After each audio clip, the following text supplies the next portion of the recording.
If everyone could find a seat, please, we'd like to get started.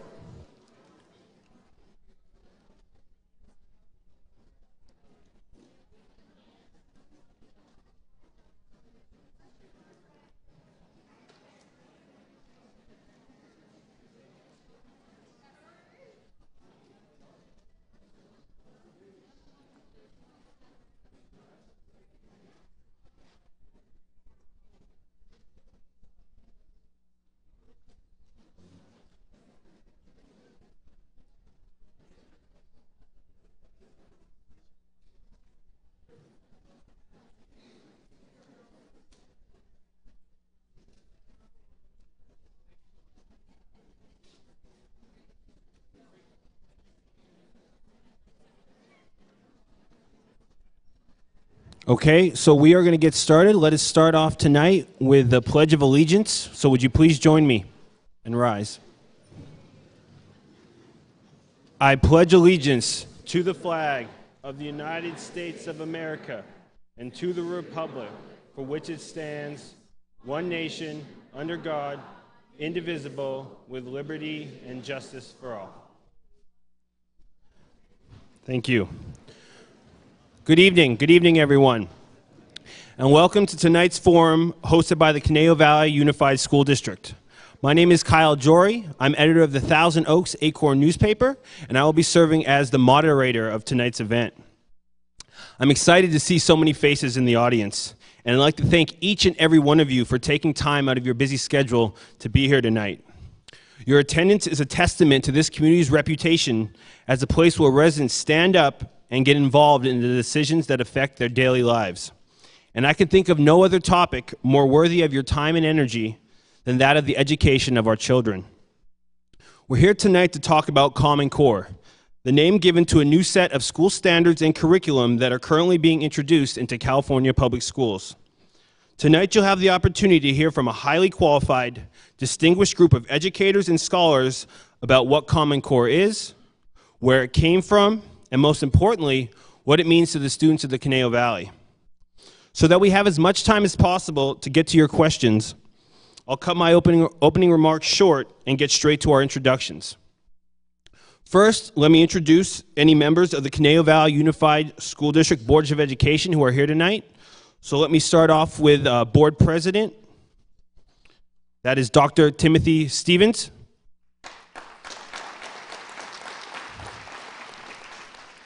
We have the clerk of the board, Mike Dunn. Mike.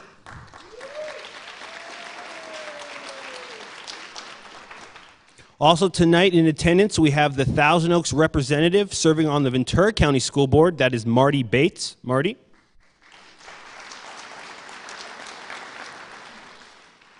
And finally, we have the Thousand Oaks representative serving on the Ventura County Community College Board.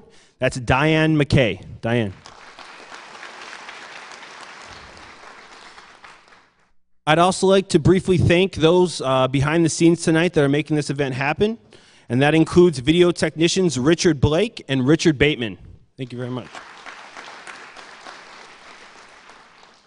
So all of you are aware, tonight's forum is being videotaped and will be broadcast on the local educational TV channel at a later date. The school district will put this information up on its website so you can know when to watch this. Also, a recording of tonight's forum will be made available to any member of the public who requests it. To get a copy, just call the district headquarters on Jans Road. Now, let me introduce our distinguished panel. Starting here to my left, we have Peggy Walker. Peggy is a history and social studies teacher at Newbury Park High School, where she is also the school's very successful mock trial advisor. She has served public education for over 30 years as a teacher and a mentor teacher. She is a teacher trainer in educational technology with the Ventura County Office of Education and serves on several regional and state level curriculum councils. In 2011, Peggy was honored as the CVUSD and Ventura County Teacher of the Year, and she was a finalist for the State Teacher of the Year Award in 2012.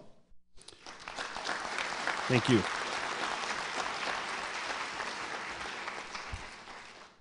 To her left, we have Mike Soleil. Mike is the president of Corwin Press, an educational publishing company headquartered right here in Newbury Park. He is also the proud parent of 3 Conejo Valley Unified School District students.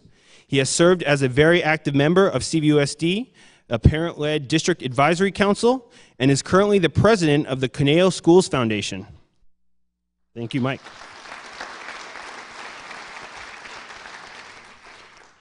To Mike's left, we have Dr. Sandra Stotsky.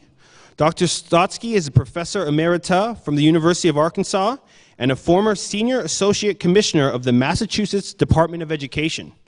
Dr. Stotsky is credited with developing one of the country's strongest sets of academic standards for K-12 students, as well as the strongest academic standards and tests for prospective teachers. She is known nationwide for her in-depth analysis of the problems in Common Core's English language arts standards. She has also been published extensively in professional journals and is the author of several books. She also, most importantly, has served on the Common Core Validation Board and has provided expert testimony before the U.S. Congress and multiple state legislatures on the issue of Common Core.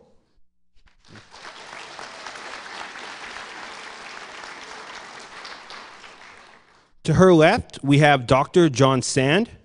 Dr. Sand is the Director of Curriculum and Assessment for the Conejo Valley Unified School District.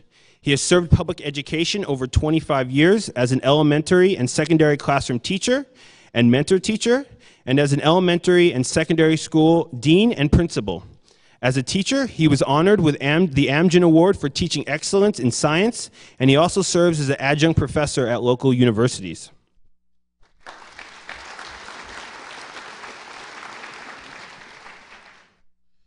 To his left, we have Dr. Bill Evers. Dr. Evers is an expert in education policy, especially as it pertains to curriculum, teaching, testing, and accountability. Dr. Evers is a research fellow at the Hoover Institution and a member of the institution's Correct Task Force on K-12 education. Dr. Evers served as the U.S. Assistant Secretary of Education for Policy from 2007 to 2009. In 2003, he served in Iraq as a senior advisor for education. He has been a member of the National Educational Research Policy and Priorities Board, a commissioner on the California State Academic Standards Commission, a trustee on the Santa Clara County Board of Education, and a president of the Board of Directors of the East Palo Alto Charter School. He currently serves on former Governor Arnold Schwarzenegger's California Academic Content Standards Commission.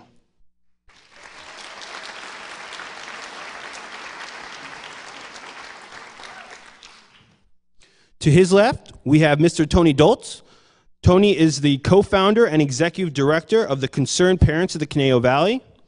It is this group's concern over Common Core that resulted in this forum being held tonight. Mr. Doltz is a parent of 2 children in the district and a previous candidate for the school board.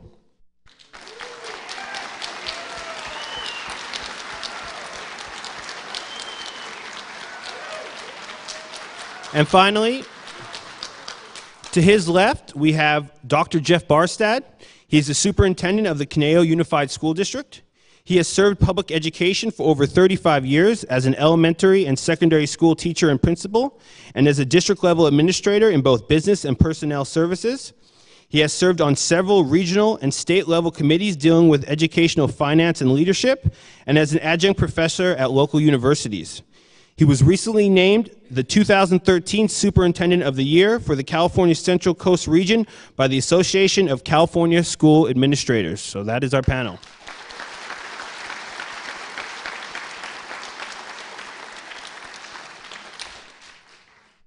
So without further ado, let me quickly run down the format of tonight's event. First, the panelists will spend about 30 minutes sharing with you some facts, their thoughts, and their concerns on Common Core. Following those presentations, the panelists will spend about 15 to 20 minutes in a roundtable format, with each speaker having about 2 minutes to address different questions concerning Common Core. At the end of the roundtable, we'll move on to the question and answer portion of the evening. At that time, members of the audience will be invited to come up to this microphone on my right here and to this microphone on the left over there, where you'll have 1 minute to either ask the panelists a question or make a statement on the topic of Common Core. We ask that if you come up to make a statement that you please state your first and last name and your city of residence.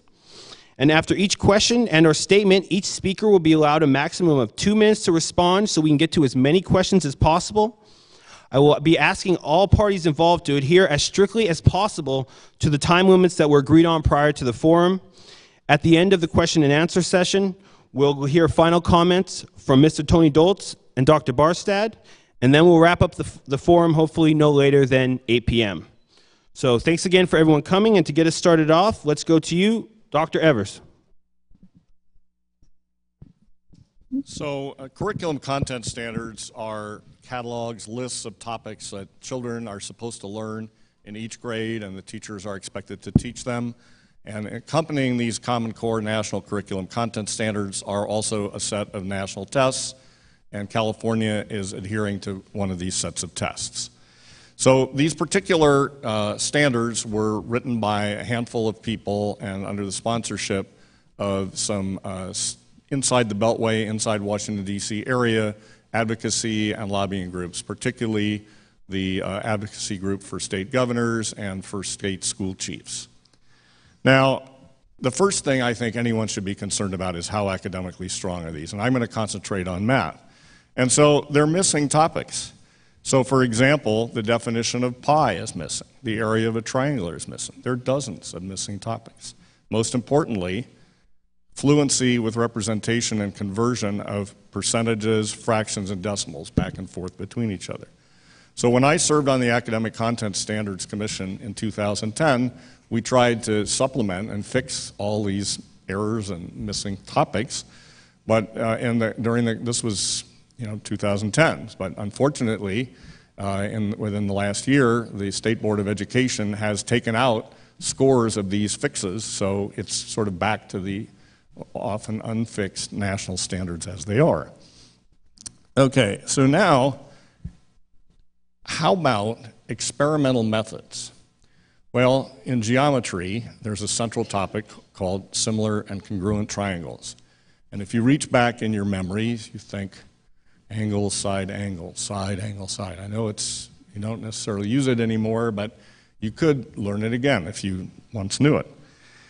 So that's the standard algorithm, the standard teaching technique, learning technique for similar and congruent triangles. Well, they're not going to do it that way. They're using rigid motion. This has never been successfully taught in K-12 education in any country, in any province or state, in any city, in any time in human history. But the whole country's going to do it this way. Okay, now how about if there's a problem? How can we fix this? So when I was on the California Standards Commission in 2010, I was reading through the English standards, and I noticed there was an odd thing about long and short vowels in the early grades, in the primary grades. So it's a small world of people that are involved in this, so I called up the person that wrote it. I said, gee, it looks like there's a mistake here. She said, yeah, that's right, there's a mistake. But, of course, 35 states had already adopted it, and they can't change it. So it's in there, in the mistake, and the tests will be done on the mistaken English standards. And there's no way to fix it. There's no body, there's no organization, there's no format for that. All right, I guess the next most important question that if I were a parent or a teacher or an administrator would be, is this going to work? Is this going to boost student achievement? There are a number of people that have worked on this question, but Tom Lovelace of the Brookings Institution has pointed out that if you talk about trying to explain the variance between classrooms and this sort of thing, this is a technical thing, but I will just say the following. We have already gotten in California what we're going to get from having standards in terms of improving student performance, improving teacher performance. That is his conclusion. We're not going to get something new from these different standards. Now, what about countries around the world? Well, most countries are not as decentralized and so forth as we are in the United States. They're more hierarchical, they're more everything run from their national capital. And of course, we are drifting in that direction. But, so the countries that are worse than the United States have national standards. The countries that are better than the United States have, some of them have national standards too. So you can't really tell because there's only a few countries that are somewhat like the United States, pretty decentralized. But the interesting thing is that two countries that are pretty similar to the United States, Australia and Canada, have even less national control centralization than the United States. And they are doing better. Back in the 1970s, they were in about the same position we were on international tests. But they've been climbing. And they have, I mean, Canada doesn't even have a national Department of Education. They don't have any national coordination at all. So, I don't think it's going to work. Now, we have in the United States, and this is another, so I've been talking sort of kitchen table, is it going to help our children?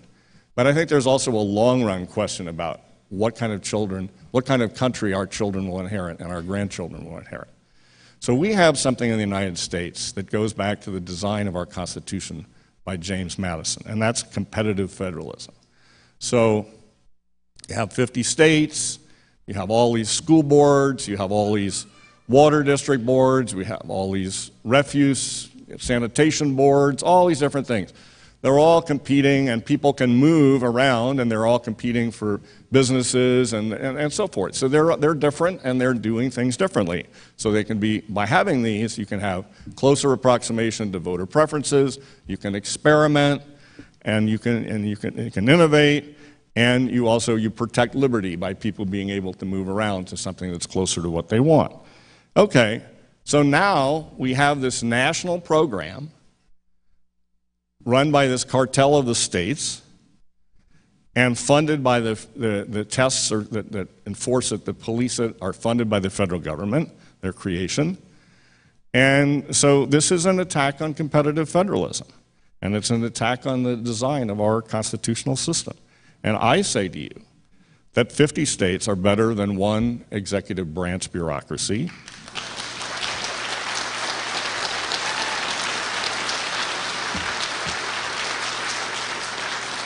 And 15,000 school districts are better than one national executive branch bureaucracy.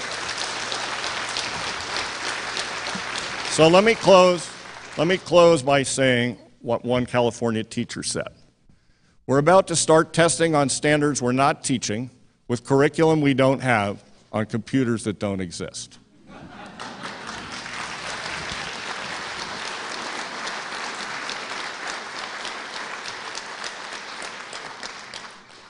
Dr. Stotsky, if you'd like to begin.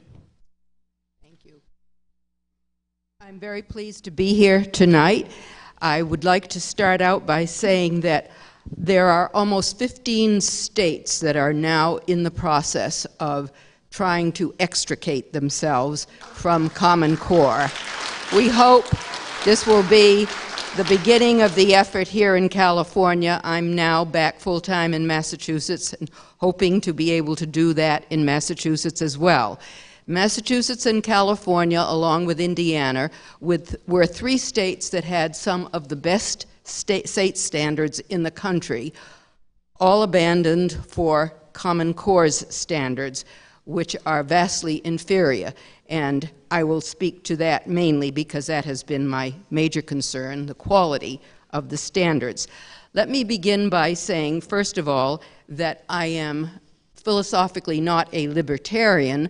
I believe in high standards, and I think there is a role for local and state governments to make in setting high standards for all to equalize academic expectations. However, unless we have first-class standards, there's no point in having standards at all. So that's my basic premise.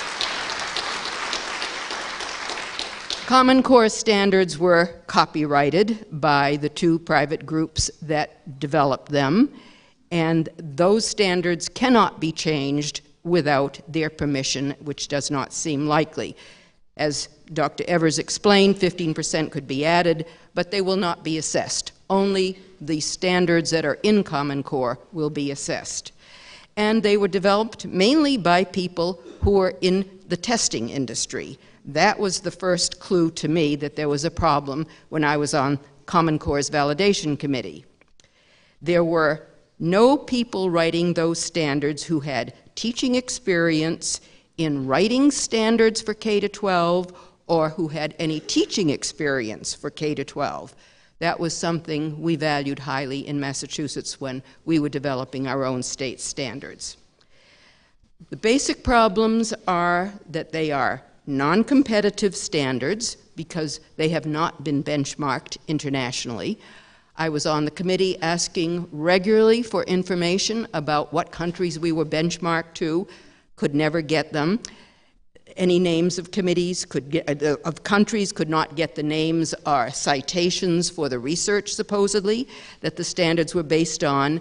And so Professor Milgram, who was the one mathematician on the validation committee, and I, who was the only English language arts expert, were among the 5 people who did not sign off at the end. The charge to our committee was to confirm, indeed, that Common Core standards could be validated because they were internationally benchmarked and research-based, and they weren't.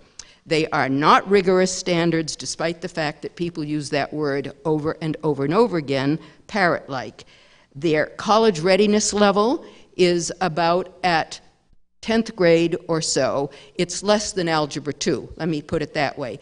I asked Jason Zimba when he came to the Massachusetts Board of Education, because I was on the state board for 4 years, how he would describe mathematically the college readiness level in math, and he said, it's minimal readiness for a non-selective college. So that tells you what college readiness meant. In English, it's a little harder to see because we don't know where exactly the cut score is going to be and the level of difficulty of the English passages. I'm concerned with the level of the English passages at the high school level. The elementary standards are not as bad as the secondary standards, which are weak. They will not lead to analytical thinking or critical thinking because they do not have the kinds of indicators in their standards that will lead to the kind of critical thinking that could be done with complex texts that used to be taught years ago. Where does critical thinking come from? It comes from the reading that English teachers used to require of complex literary texts that had demanding levels at the end of high school, grades 11 and 12. We do not see much that's going to be able to be in the standards because what Common Core has mandated is a 50% division between something called informational text and something called literature from K to 12. That means a reduction of literary study in all secondary grades. That is not the direction we should be going in for improving all students' ability or capacity to become good critical thinkers when they go, if they want to college. So we have a problem of non-research-based standards as well as non-internationally benchmarked standards because there is no research. I have a reading research background by graduate training, and every reading researcher I have spoken to said there is no research to suggest that if you have a heavy dose of informational reading, that will improve your college readiness. Absolutely nothing to go on. The basic problem stems from the writing of the standards by people connected to the testing industry because it is the cost of the technology and the professional development that is going to be driving the concerns that many of you will be having over the years, including superintendents who are going to have to figure out where to get the money for both the technology that's required as well as the professional development required for both math and English.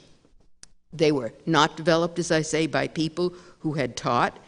And in fact, one of the greatest deficiencies, which I kept pointing out, was the lack of involvement by higher education faculty, who, after all, can better tell you what college readiness means than those who teach college freshman courses in mathematics and in English, or high school teachers in math and English working with them.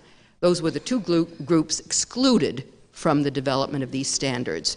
That was my major clue that there was a serious problem in that the very two groups of people who know what college readiness means were not there to develop the standards.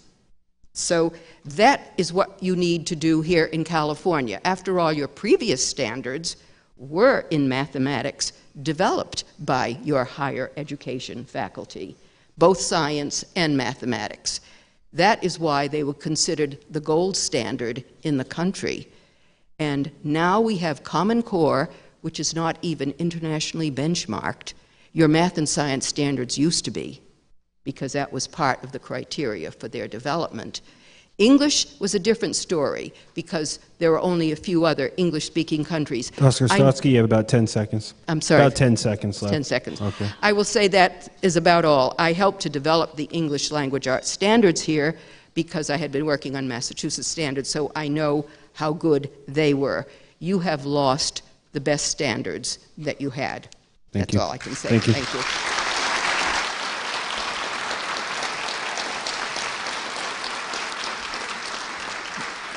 Now I'd like to turn it over to Mike Soleil to talk about the origin and development of the Common Core state standards. Thank you very much. Great to be here. Thank you, Kyle. And thank you all for coming out to this community event. It's great to see people here. There's a little bit of misinformation in the sense that I don't represent CVUSD. I don't speak on their behalf. I am the president of Corwin Press, which is the largest independent publisher of educational resources in the country. And so we are really a reflection of the marketplace of ideas. So we publish a great deal of Common Core titles that are preparing the marketplace and preparing our teachers for the changeover to the standards. And we publish an awful lot of things that are looking at alternatives, especially in the state of Texas and some other places.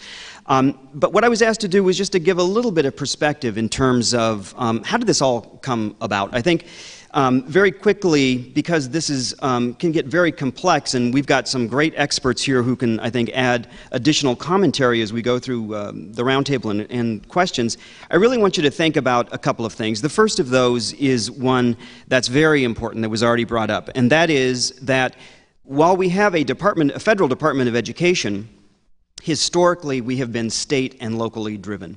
And that is one where we've got 16,600 school districts across the country that make their own decisions in terms of what it is that they want to do and how they want to adopt it, with a great deal of guidance.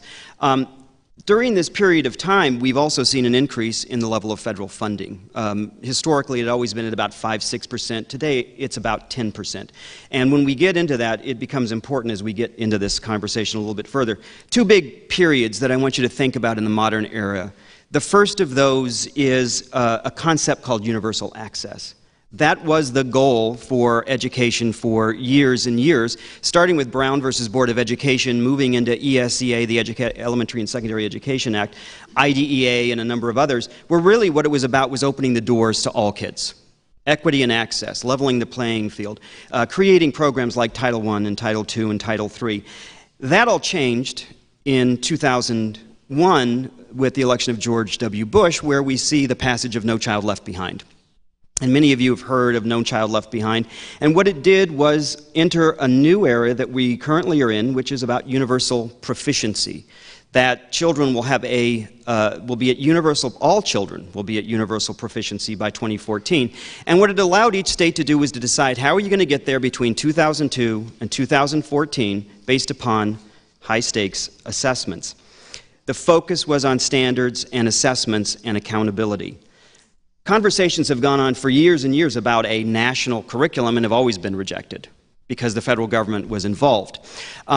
But something unique happened in 2009 coming out of discussions that had happened earlier in the 90s with the business community, who were saying, what's the quality of a diploma? How do we know that if somebody graduates, they're actually work ready or career ready or college ready? And so a lot of the business groups met and created a group called Achieve, Inc. And they started something called the Diploma Project. And they tried to begin to look at some national standards. That didn't happen. But in 2009, the National Governors Association, made up of the governors of all the states, and the CCSSO, the Council of Chief State School Officers, came together with a group of experts and created something called the Common Core State Standards. Each state met, decided whether or not they were going to adopt these standards, and they were focused on English language arts and on math. 2009 through 2010, the states across the country held hearings, public hearings all across the country, locally, in their state capitals, to have a conversation and debate about Common Core. In 2010, California held meetings in the state and received over 10,000 comments on Common Core and whether or not it should be adopted. The final California Common Core standards were adopted in June of 2010, and the State Board of Education adopted it along with 45 other states in the District of Columbia. And we now are at the point where we're about to move into the implementation phase. So now it's real in terms of the rollout of these standards, which you're going to hear much more about in terms of practice and some of the other research that's here on the panel. But it's important for you to know that each of those states is adopting it in their own way.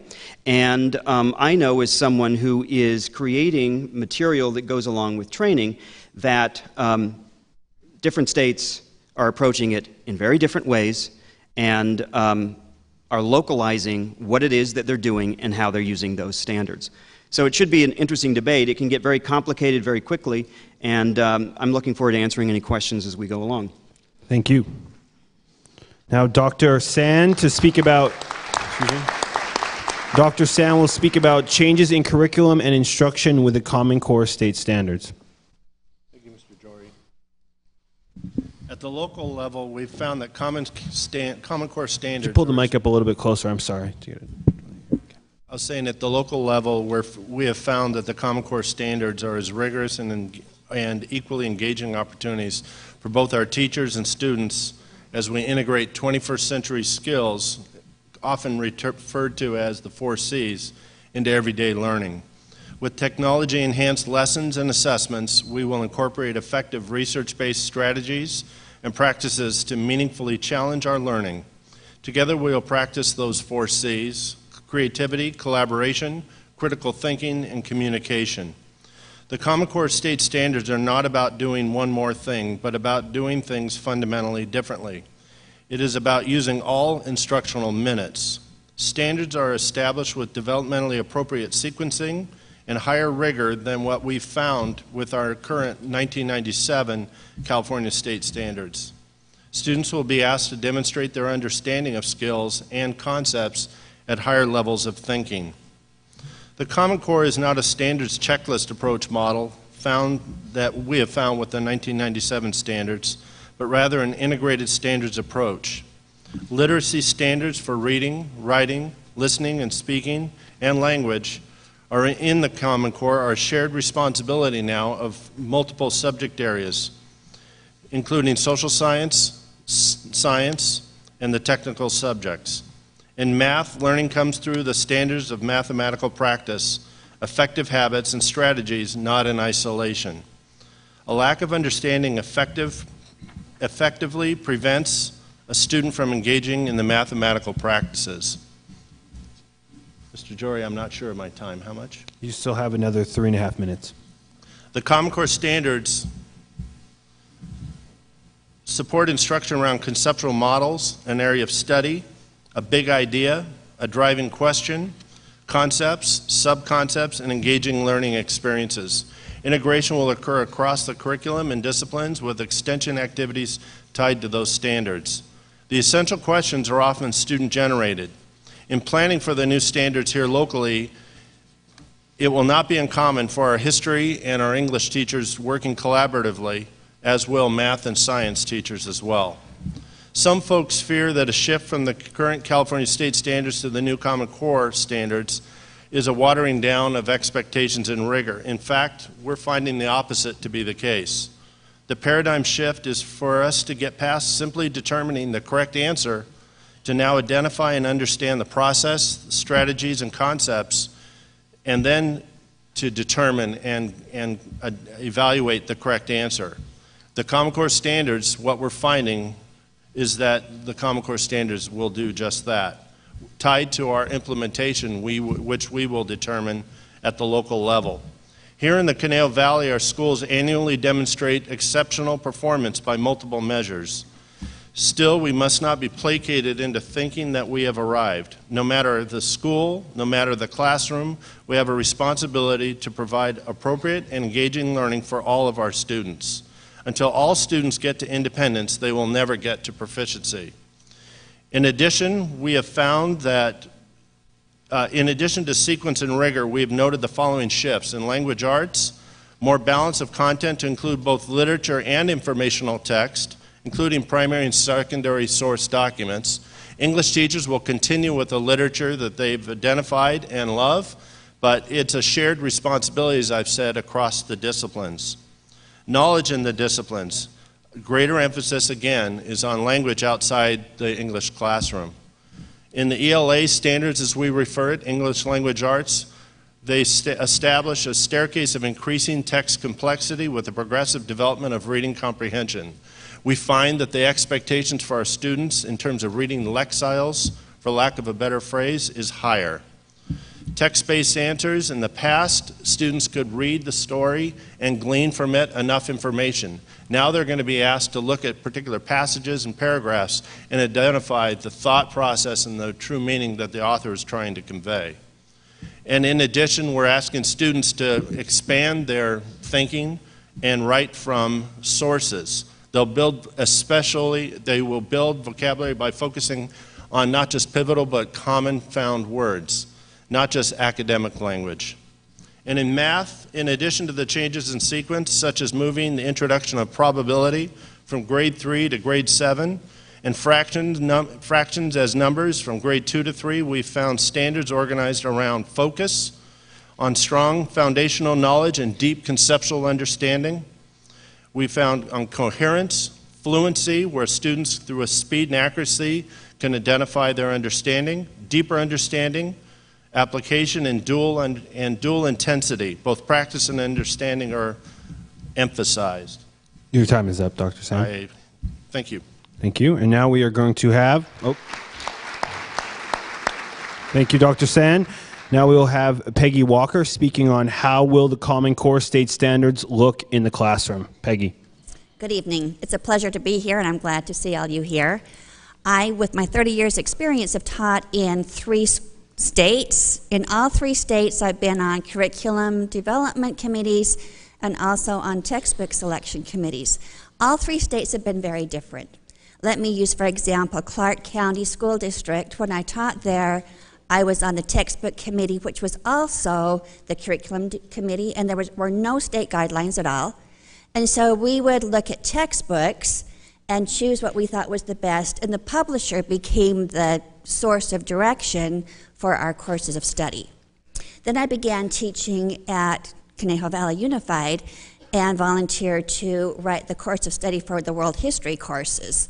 And rather than the style I was used to, my task was to take the textbook and make sure it was aligned to the standards, first to the state framework, and then to the standards. And then anything that was missing, any holes, we would find materials that would support it, so the teacher felt like they had the full depth of ability to meet the standards. I've worked with the standards since 1990, so I'm very comfortable with the framework and the standards. And the title of our standards is actually History and Social Science Content Standards for California Public Schools. So the model is very standardized, but the focus is on content. And process was not a major focus. In fact, at the beginning of the explanation for the standards for high school, it says, the intellectual skills are to be learned through and applied to the content standards. They're to be assessed only in conjunction with the content standards. Now that limits us in today's world, because we can Google, we can find the information, but we need to go beyond the content. And so Common Core takes us beyond using the strengths and lessons of state standards. And California is strong, as Dr. Stotsky mentioned, and it was one that they followed and modeled after. But the shift is toward research-based pedagogy. And the emphasis of Common Core is on process. And the focus is on results rather than the means. So content is still there. Content is still important in our schools and important in Common Core, but the added emphasis is process. So students are expected to know to know and be able to do. I want to show you what that looks like. Now, I teach seniors, and so it's kind of back map from kindergarten to high school.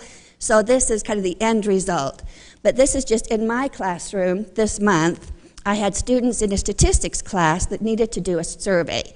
So groups came to me and said, "Can we use your students as our sample population?" And I said, yes, as long as you come and report to the students, because that's the ethical thing to do, what the results would be.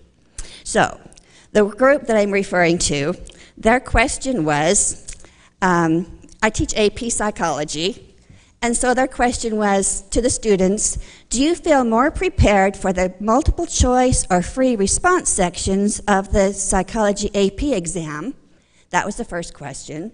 The second question was, what score do you think you earned, and how confident are you in the score that you think you earned? And results don't come out till July, and so they have to take their best guess.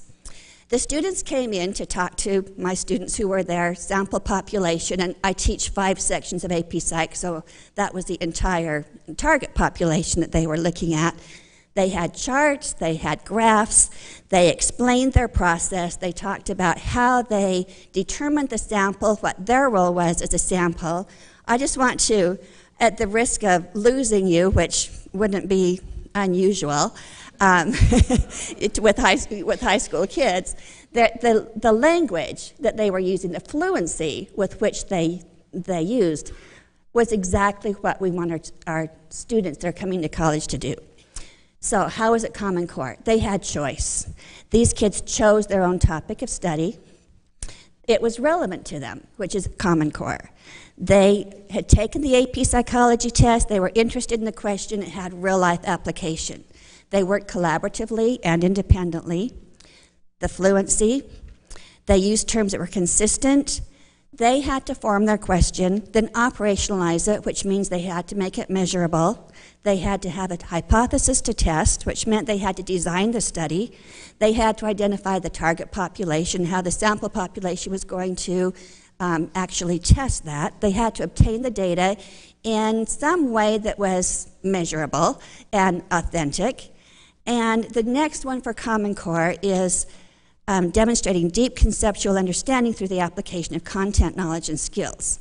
So once they attained the data, they had to decide what inferential testing to use. In the first question, they chose chi-squared, and they explained this to my students. They had to find the p-value, and based on the alpha level, they rejected the null hypothesis. And their second question was, they gave it a 1 proportion z-test. Who was their audience? It was the subjects that took and it was me. In their introduction, they said, and I quote, "By performing tests on the survey questions, we are hoping to help Mrs. Walker to be able to focus her classwork and study on the exact preparation for the psychology test that the students need." All right. That is authentic testing. Just in closing, really quickly, today was my last day with my seniors, and it's bittersweet.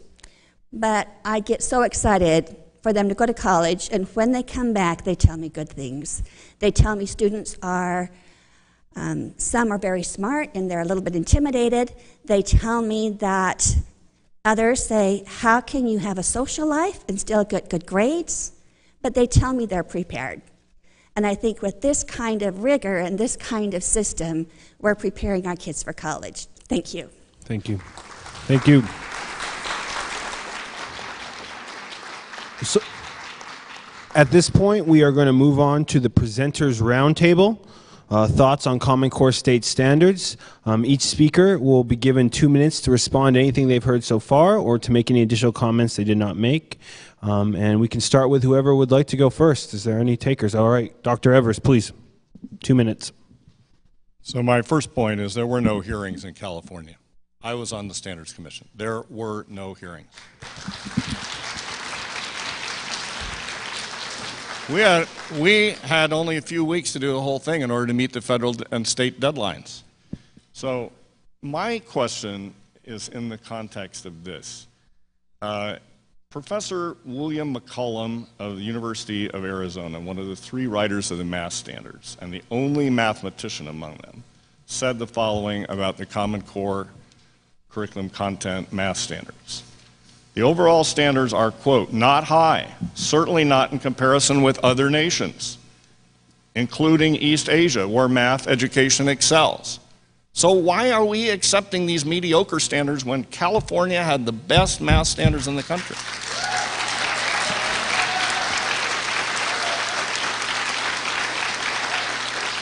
And my second question to the administrators and teachers of this district is, are your geometry teachers, now this was passed in mid-2010, are your geometry teachers ready right now to teach similar and congruent triangles using rigid motion the way it's taught to math majors in college?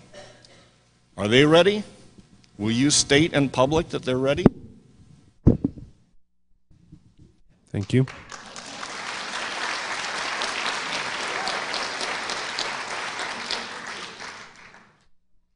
Whoever would like to speak next, please, 2 minutes. Dr. Stotsky. I would just like to address a question that came up when I was reading some of the literature that's been written about preparation for the forum. And one of the questions was, why is this happening now? Why are people suddenly, 3 years later, after 2010, asking about the standards? Part of the problem is that no one knew anything about them at the time they came out. And I will say that some state boards of education, which are the major problem in all of this, began adopting them before they were even written, which raises the question about what they thought they were adopting. Kentucky is the chief culprit there. It adopted in February of 2010 standards that hadn't been written, and most other states adopted them fairly quickly after the final version came out on June 2nd, 2010. How can you say you've had hearings in the 1 month if you've adopted them in July, which is what Massachusetts did? And I gather California adopted them in June, which suggests that there couldn't have been much of a public comment period for that time. Well, the two groups waking up now, and I'm just going to say that quickly, are mothers of children who are seeing what's happening in their children's classrooms all over the country, and legislatures that are suddenly discovering they have a huge bill for the technology that they were never told about by their own state boards of education.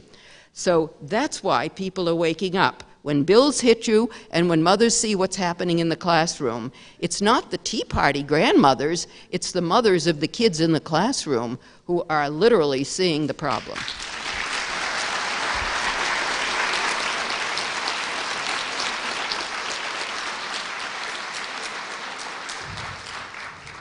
Thank you, Dr. Stotsky. Whoever would like to speak next?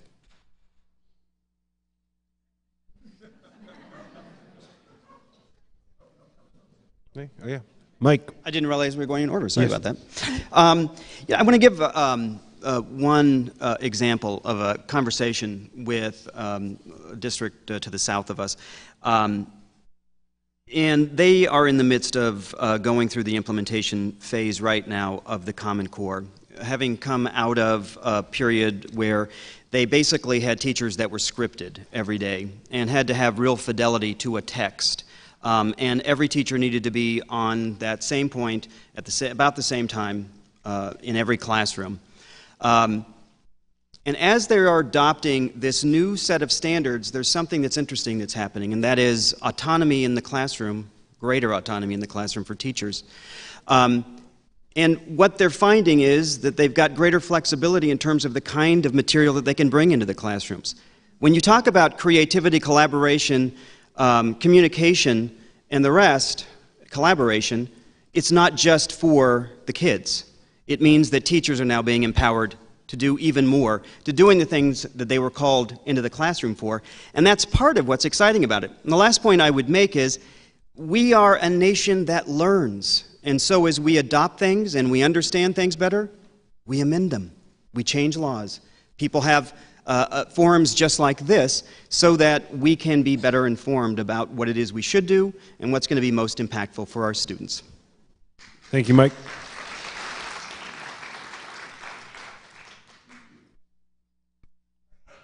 Dr. San?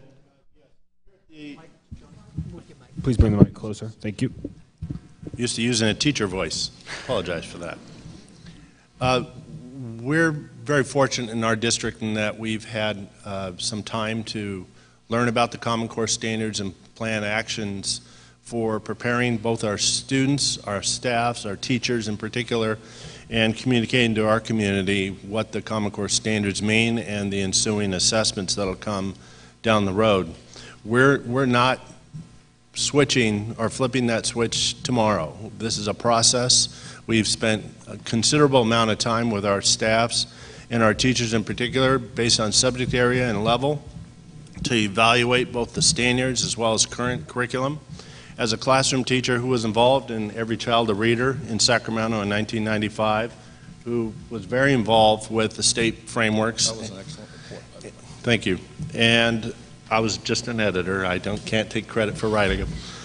The fact is that the standards at that time were like a tidal wave for us. There were so many standards to accomplish in so many days and so many hours and so many minutes. I've heard it from independent sources that to do all the English language arts standards that we currently have would take about 27 years. In math, 30. The fact that remains is that we can't possibly do it, but we went from having to look at the standards and then feverishly try and plan our days throughout the year in terms of scope and sequence to master or at least demonstrate students' success with each of those standards. The fact is we couldn't possibly get to them all, so we did our best job. With the standards being rigorous, and I appreciate what you've said about California and Massachusetts, right now, I believe the approximation is about 86% of the current standards of California state standards are in the Common Core state standards. The revisions that we saw in January and in March to the add-ons that the states were allowed, they were allowed 15% additional standards of their own. Those, not all of them, but most of those were deleted by the state of California. And my understanding there was it's a separate test, it's a separate cost, and California opted not to do so. Dr. San, your 2 minutes are up. Okay. Let me just say that okay. No, please go ahead, finish. I'm sorry. Go ahead, please finish. No, you can. Please go ahead. I really appreciate what Mrs. Walker had to say because it's especially for our at-risk students, our English language learners, and others who don't always just read from the book and understand. The real-world applications make a difference in students. We're going to see that in our math, and we're going to see that across the curriculum.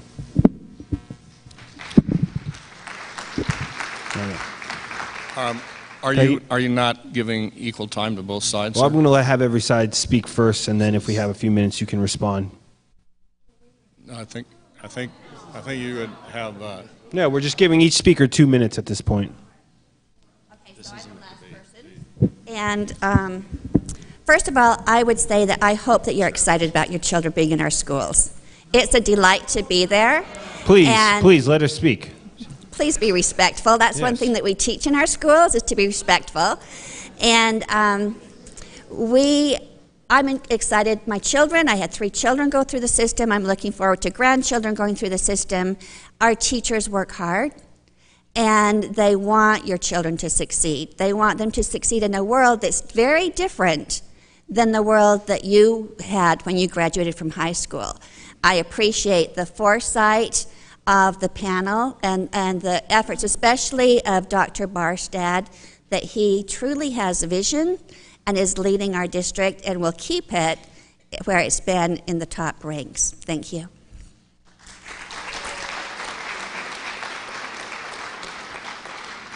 Dr. Evers, if you want another 2 minutes, since Tony is not speaking, I'll allow that. Okay, yes. So, no, he's going to speak at the end. So, I still haven't heard, by the way, from the district that your teachers in geometry are prepared to teach via rigid motion. Now, one of the most important changes is that mathematics has been pushed backwards by 1 year. So California has been expecting students to be taking Algebra 1 in 8th grade. And so we got 2/3 of our students to this level. This is particularly important for students from poor families, from less educated families, from black families, Latino families, and so forth. So There was a fourfold increase in African Americans taking Algebra 1 in 8th grade, and a sixfold increase among Latinos taking Algebra 1 in 8th grade. Now, I don't know if you're going to stick with an apparently inferior 1997 standards that were the best in the country, or whether you're going to go with the newfangled, slowed down, not being at the level of the competitive East Asian tigers of having Algebra 1 in 8th grade.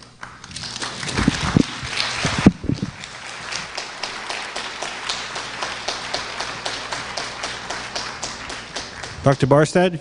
Good evening, folks. Thanks for being here tonight. It says a lot about a community when you can fill a room to talk about educational policy, and regardless of what you believe is right or wrong, the fact that you're here is, as an educator, very encouraging to us. Kyle, thanks for moderating. To my fellow panel members, thanks for being here. I've got some things I want to say from a little bit of a local perspective, but I want to answer two of Dr. Evers' questions. First of all, 80% of our 8th graders take Algebra 1 and are successful. We're not going to change that. 10% of our 7th graders start with Algebra 1, and we don't intend to change that.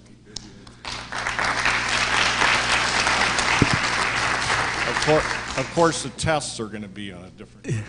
The second question that I'll answer, and please give me a chance to explain at some point before you throw me out of the room, is no, our teachers aren't ready yet. And I don't blame them for that, and we're going to work to be ready, and I'll give you some more detail on that. You talked a little bit about the concept of competitive federalism, something that I happen to agree with. Let me tell you about how competitive Conejo Valley Unified School District is. Our kids are achieving at the very highest levels in this state by any measure. Our API scores put us at near the top 5%. Our graduation rate exceeds 97%. And because we don't give up on the 3 that don't graduate in 4 years, our dropout rate is less than 1%.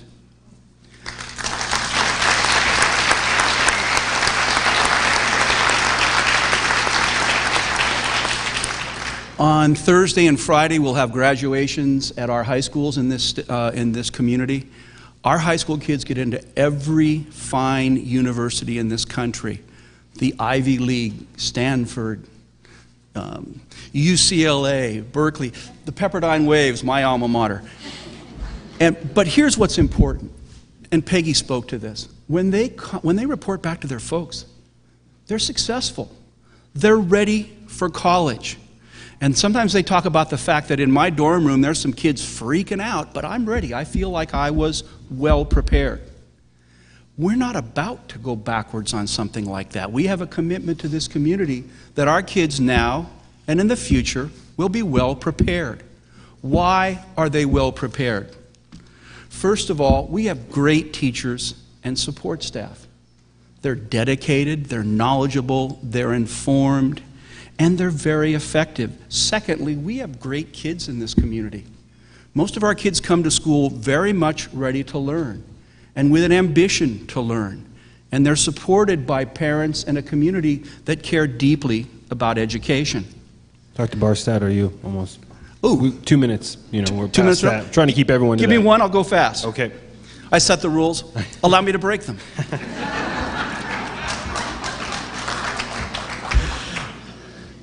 The third thing we have is we have a very wise and experienced Board of Education in this community. The average term of our board is 10 years. If you're seeing a school district as successful as we are, it's because we've got great educational leadership with our board. So our kids are excelling, and we have no intention of pulling back. We have no intention of reducing rigor. We believe, and this is coming from our teachers and our educators, not me, I'm not a specialist in Common Core. I try to pay for things and make sure we don't have huge things getting in the way of our teachers and our kids. Our educators are excited about Common Core, and they see more rigor, and they certainly see more things in terms of exploring subjects, as Peggy talked about, in depth. But we're not ready yet, and there's going to be 3 keys to getting ready. 30 seconds, Kyle. Number 1, we need a lot more in-depth teacher training, and that's going to take place over the next 2 to 3 years. And we need to provide our teachers and our students with the best instructional materials and supplementary materials, and we intend to do that. And finally, and yes, it will be expensive, we need huge upgrades in technology and tech infrastructure and tech support. Doesn't matter whether we do Common Core or not. When your kids go to the university, they turn in almost all their work electronically into digital format. They'll communicate with their professors through wikis and on email and through text. When you're working each day in your private sector, whether it's a real estate office or your FedEx, you're doing it all on technology. So whether we do Common Core or not, we've got to prep our kids for technology. So we're not worried about tests in the spring of 15. That's not going to drive our time. We're going to implement Common Core slowly, thoughtfully, with well-informed teachers, great materials, and technology, and just like they always have, our kids will do a great job. Thanks for the extra time. Thank you, Dr. Barsad. Okay, so we'd like to move on to the question and answer portion of our forum tonight. So I would ask members of the audience who'd like to ask a question to please form a nice line on either side of me here in front of the microphone. I think we'll start to my left over here. And please, as I said before, state your name and first and last name, city of residence, and please keep your comments or questions to about 1 minute. Thank you. Kyle? Am I on? Kyle, one of the things I think we're going to ask people to do is step back a little bit from the microphone until it's your time, just so we don't end up with about 6 or 7 people. Let's not crowd everybody. Just give them a little room. Is the microphone on? Are all the microphones on? Is this thing on? Okay. Please. Hi. Right here. My name is Tracy Dunbar. I'm from Thousand Oaks. I've attended several educator seminars on teaching to the new standards, the Common Core. I completely believe in encouraging more writing done by the students, but I have found that with this new program, writing comes at the expense of teaching a comprehensive picture and teaching the basic facts, especially for me in history and social studies. We've learned to teach the students to develop a new form of writing called faction, the blending of fact and fiction, as long as it can be backed up by some evidence and sounds believable. There is also an emphasis on relative truth. And how is this teaching, without laying in place all the rudimentary facts, going to educate our youth? Thank you. Basically, it's the facts need to be taught first. Basic grammar, basic sentence structure, basic complete documents without piecemeal and adding our own viewpoints or having the students add their own viewpoints before they even learn the basic facts. I find that very confusing for the kids. Thank you very much. Would anyone like to respond? Dr. Evers, 2 minutes.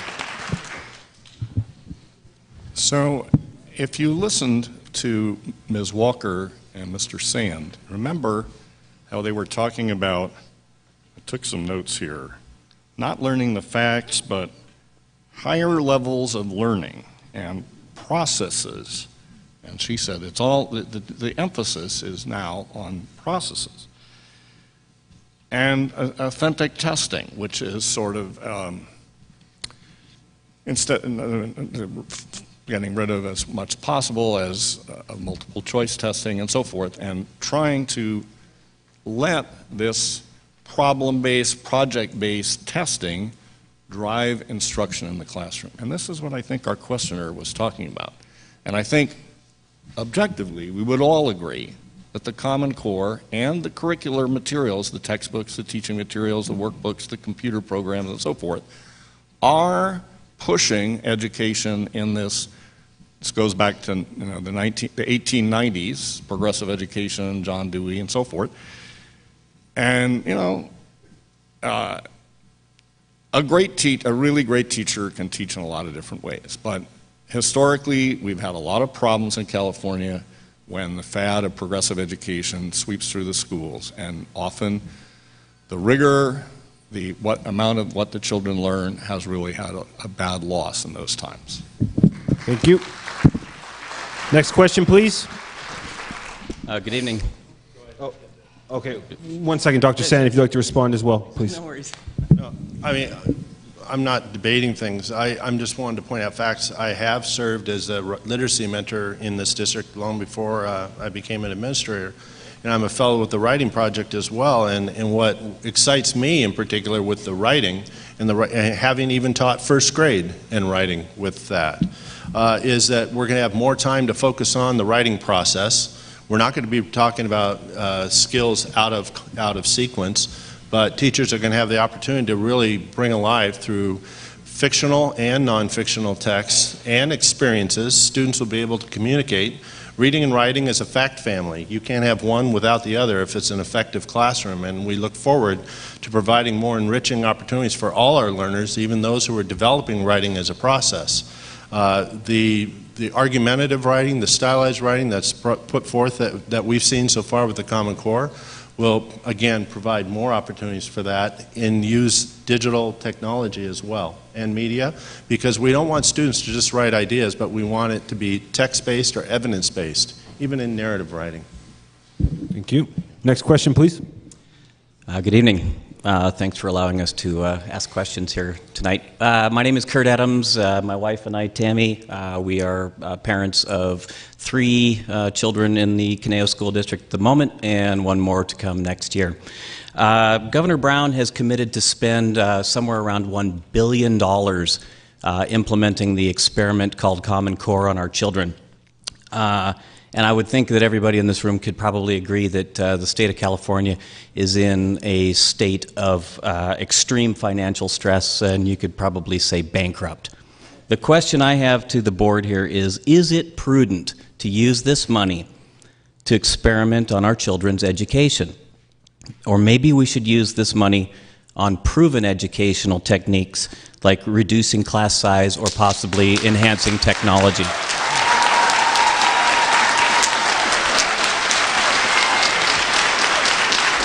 Okay, Dr. Barstad? Yeah, the questioner is correct. The governor, and I think he's got agreement with the legislators, is talking about providing $1 billion on a one-time basis to support Common Core implementation. What they're thinking is that early in this decade, we got a lot of capital gains taxes coming into California when you had the dot-com boom. Remember that? And the legislature at the time and the governor said, oh great, we got a lot more money coming in, let's assume it's going to get here every year. And they greatly expanded ongoing educational expenses, and when the bubble burst, they had a deficit that really has lasted the rest of the decade. The idea behind the Common Core $1 billion is that they don't think the money that's necessarily coming in next year is going to last, so let's spend it on one-time things, not build it into the structure of the ongoing budget. Now, whether or not using it one time for Common Core is the right idea is something that the legislature will get to decide, but that's the rationale behind it. This district would get about $3.4 million that we would have to spend over 2 years, and the things we talked about to get ready, they're going to, if they give us that money, I can tell you if it's what's called a categorical, they're going to insist we spend it in those general areas. So we won't be able to reduce class size and some of those things. What we'll work on is teacher professional development, the purchases of appropriate texts and supplementary materials, and a lot of work within technology. Thank you. Next question, please. Sure, Dr. Evers. Just keep it brief. Yep. So Jory Brown said $1 billion is enough. The State Department of Education, however, said no, it's not enough. It's going to be between 1.36 and 1.56 billion. This is for California. The Pro Common Core Fordham Institute said about the same amount. A critic of Common Core, the Pioneer Institute, said $2 billion in costs for California. Another Common Core critic said the Pioneer people way lowballed the technology costs. It's going to be way more than $2 billion. And, in my opinion, since these are mediocre standards and not as good as what we had before, all that money is wasted.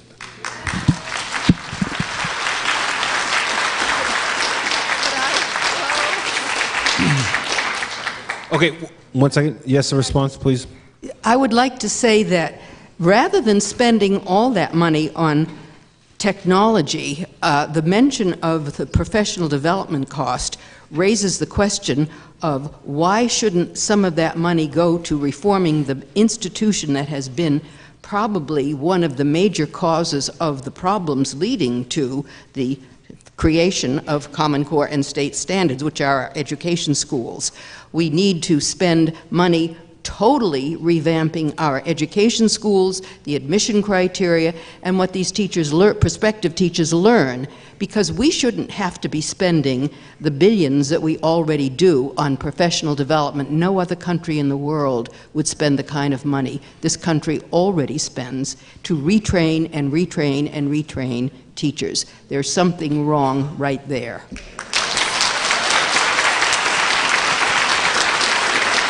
Next question, please. Okay. Thank you. First of all, thank you all for being here, and I truly believe your passion is sincere for what you're doing. My name is Harry Caritas. I have 3 graduates from Thousand Oaks High School, daughters, 2 college graduates, and 1 in college now. I'd like to ask a couple really quick questions, and then I've got a statement. You can cut me off when the time is right. If you would indulge me by a show of hands, how many of you are familiar with Sir Ken Robinson's work on Do Schools Kill Creativity? Okay, and what about Daniel Pink's work on A Whole New Mind? A Whole New Mind by Daniel Pink. Okay, one, and then even Math Needs a Makeover by Dan Myers. Okay, see, well, I'm here. What I'd like to say quickly is that I don't think you guys are going to be able to solve this problem. I think they are, with the exception of Dr. Bastard. Some of the things you said. I think that we're stuck in this industrial age system, and to get out of that is going to need new thinking, and I don't think it's going to come from what I'm seeing right now. I think people are the most important thing in this equation, and by people I mean mentors, and that usually is a teacher, but it's a parent first, then a teacher, then an institution maybe after that. But what I want to talk about is moving from this STEM system that we had, and some people are trying to call it STEAM now and put art back into the equation, but I still don't think they get it right. I think the current model with teaching the facts, and Google's trying to give us the facts, and then trying to engage the kids, and then tell them trust us, and then hope they get inspired. I think if you flip the model and start looking at what inspires them, and then engage them, you'll see how quickly they try to learn the facts. All right, thank you. Sir, okay, just a couple of quick questions. I have to say the technology does exist and it is affordable. We need to prioritize. And Dr. Sand, you make a good point on critical thinking, but then you use standards and creativity in the same sentence, and that doesn't work for me. And I think, Mr. Evers, the kids have to power down when they get to school these days. Because of the technology and things they know. This is the first time in history that the youth know more about something than the adults do. So plenty more that I could say, but... Thank you very much. Yes, let's... Mrs. Walker, you'd like to respond? First of all, with your final comment that you said, that's exactly why we need professional development, because children are being raised in a world that didn't exist when we were being educated. So professional development is basic to keeping our education system strong. If you're familiar with Sir Ken Robinson, he talks about education being to help an industrialized society to make sure that we have the workforce for an industrialized society, but we've moved into an information society, into data processing like we've never had before. So if we're trying to put an old model into a new system, it's going to be problematic. And so I praise Sir Ken Robinson. I've attended 3 of his symposiums, and I love the work that he's doing. Thank you. Dr. Sand? Yeah. The individual that just spoke, he talked about critical thinking and creativity in the same sentence. It wasn't in a sentence. I was describing the 4 C's, as they're commonly referred to, of the 21st century skills: collaboration, communication, creativity, and critical thinking. I was listing them. I apologize if I had cotton mouth and didn't say it very well. And I have to say, too, that it was also mentioned about, not by our speaker, but Ms. Stotsky, that money should be spent on teacher training programs at the university level. I agree, that's a priority. However, if I recall back to my days, and I was a rather good student, if I think that I had to learn everything I needed to know at that time, any time different than kindergarten, God forbid we then that we stop learning as professionals. As educators, we've taken as a priority to live by the creed that lifelong learning. and we need to stick together. We need to learn from each other. We learn from our students. We learn, as Peggy said, as technology develops. We need that money for technology. I have concern that it may not be enough as well, but I also know that technology needs to be upgraded. My daughter that's a physician, my daughter that's a nurse, if they didn't get continuing education and professional training, I don't know if I'd want to go to them as practitioners. Thank you. Dr. Evers, you had a comment? Yeah, Mr. Sand has his 3 C's: collaboration, critical thinking, communication, and so forth. I have for him 3 F's: fuzzy, fuzzy, fuzzy, fuzzy. All right, our next question, please. My name is Ron Meyer. I'm an employee, and my wife is also an employee of the district. And to kind of piggyback on an earlier question, I heard at a seminar I went to concerning the budget that Indiana was, if not considering, had perhaps already pulled out of Common Core because of an estimated cost of implementation of $4.3 billion. If that's what it is in Indiana, I don't want to think about what the cost in California would be. Currently, the state government has provided potentially $1 billion. My question would be, particularly to Dr. Barstad, given the government's history of unfunded mandates, and if they continue with that procedure, where would all the extra money come to implement this down the line? And when that money disappears from the district's general fund, what programs would be cut or what employees would be laid off to cover that shortfall?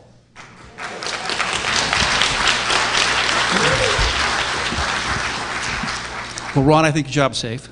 But I will tell you that there's nothing, some things are very, very similar about Common Core in terms of the process, which is, for as long as I've been an educator in California, the State Board of Education's had the responsibility for adopting curriculum standards. They've had the responsibility for approving texts that could be used by local school districts if we wanted to use the state categorical funds for that purpose. And they've provided money sufficient for those curriculum and instructional needs. And I suspect that that will continue. Technology is a very, very different issue. Technology is new and it's much more expensive, but as I think as I argued earlier, technology is going to take place whether we have Common Core or not. So I think when you look at the structure of Prop 98, for those of you that know some things about school finance, Prop 98 provides a guaranteed percentage of the state budget be applied to K6 or K-14 education.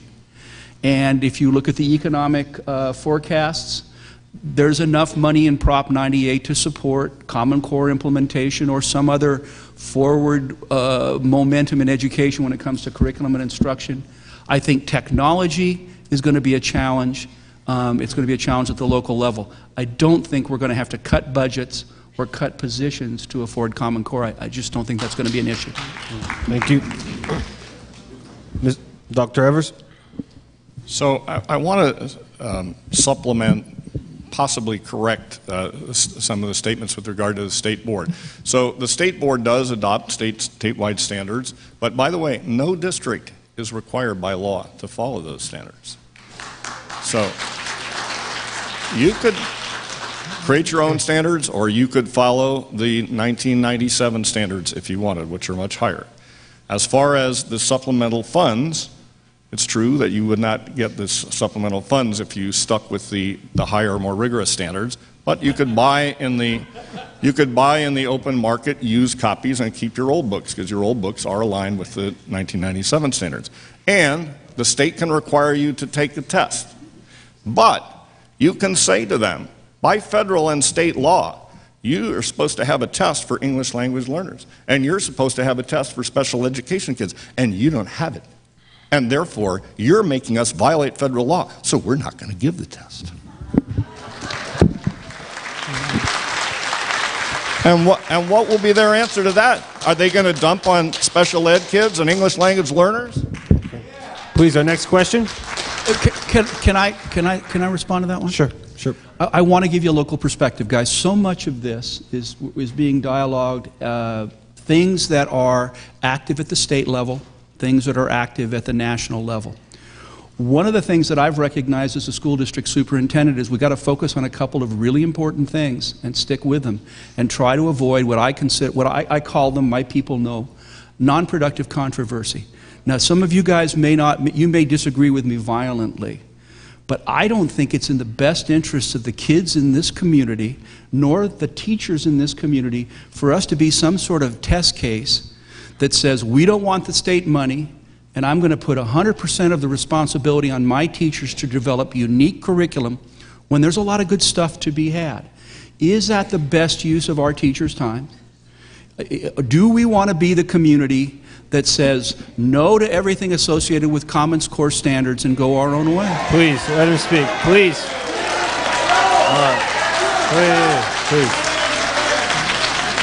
Let's let everyone speak, please. So that, you know what, that is something that you can express in school board elections, and I apologize, Dr. Stevens and the rest of you, but you can. That's something in the community. But I would ask you to think long and hard about if that really is the best thing for your kids, if that really is the thing that you want to ask of our teachers. Thanks, Kyle. Thank you. Please. Next question, sir. Well, good evening, and I appreciate the inputs and the sincerity of our speakers. Thank you. My name is Gino Spinelli. I live in Thousand Oaks, and in my 52 years as a scientist, as an engineer, and as an educator, I have found that you've got to look outside the box. I think that's the popular saying these days. And the result of that has been an ability to do things that some people thought impossible. My impression is that people like, let's see, Albert Einstein, Steinmetz, they would have flunked Common Core. They would not have passed the test because they don't follow the rules. They think independently, a very important thing that has led to the progress of our country and the ability to fight world wars and help other nations, okay? My question to Dr. Barstad is, you've done such a great job, the school board has done such a great job, 97%, I think you mentioned. Why change? That's my question.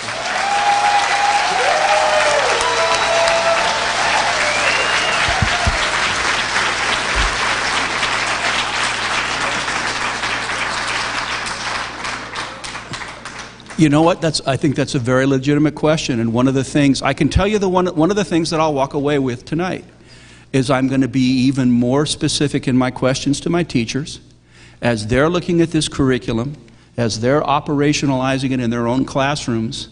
Do you feel like we're dumbing it down? How many of, I'm going to ask this question to my teachers because they're the ones that are going to know it in detail. So you don't have to answer for them. I'll have that conversation with them.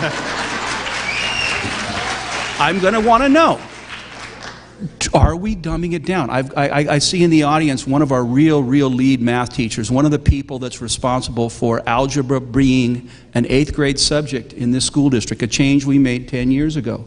I'm going to be talking to her long and hard about those math standards. I personally don't like the idea of what's being called the international approach, and I don't want to speak from ignorance because I don't know the details, but where you're looking at the math disciplines in kind of a combined way rather than looking at them as separate disciplines of algebra followed by geometry followed by algebra 2. I'm skeptical of that. I'll be looking to my math experts, to my math teachers to determine what's good for our kids. I made a statement earlier, I'm darn sincere. We don't want to go backwards in this school district. Thank you.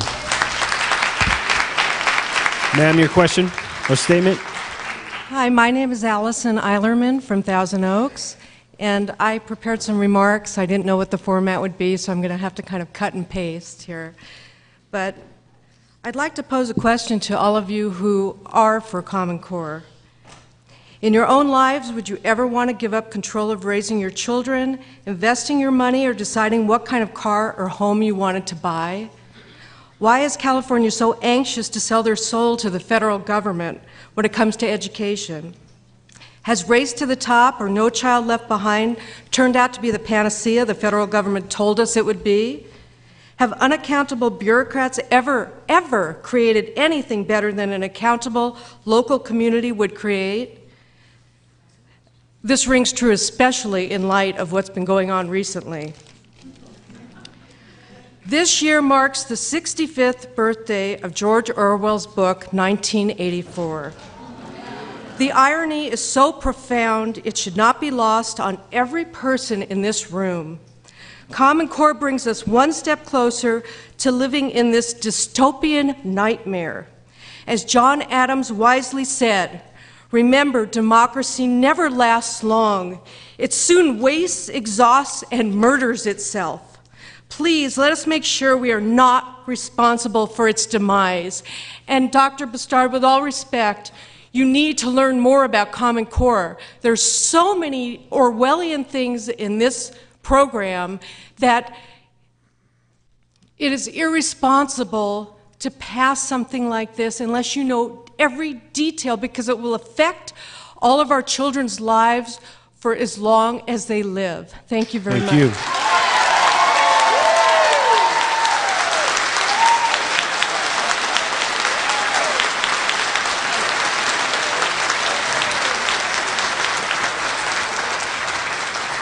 Would you like to respond, Dr. Barstad? Our democracy has lasted for 235 years since John Adams. Please let him that. speak. Please, we're not going to just scream out. Please. And so, I'm interested in. I'm much more interested in the local perspective because that's where we have some influence.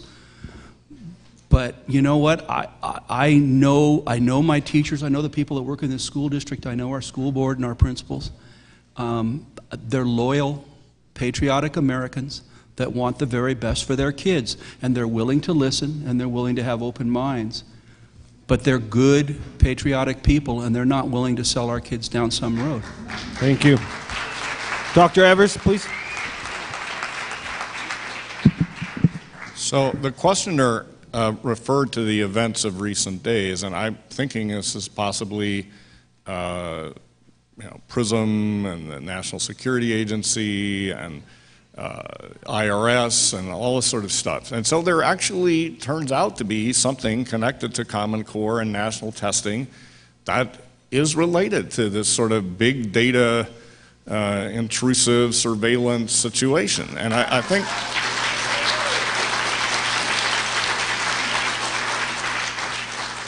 now, I don't want to be irresponsible in overstating this, but when you have things where there's 400 fields of interest about children and data that's going to follow them all their lives, and the current administration completely reinterpreting the federal privacy law so that it could be given out to non-educational people, to non-educational researchers, to other government bureaucracies, to federal vendors. This is playing pretty fast and loose with the private lives of our children.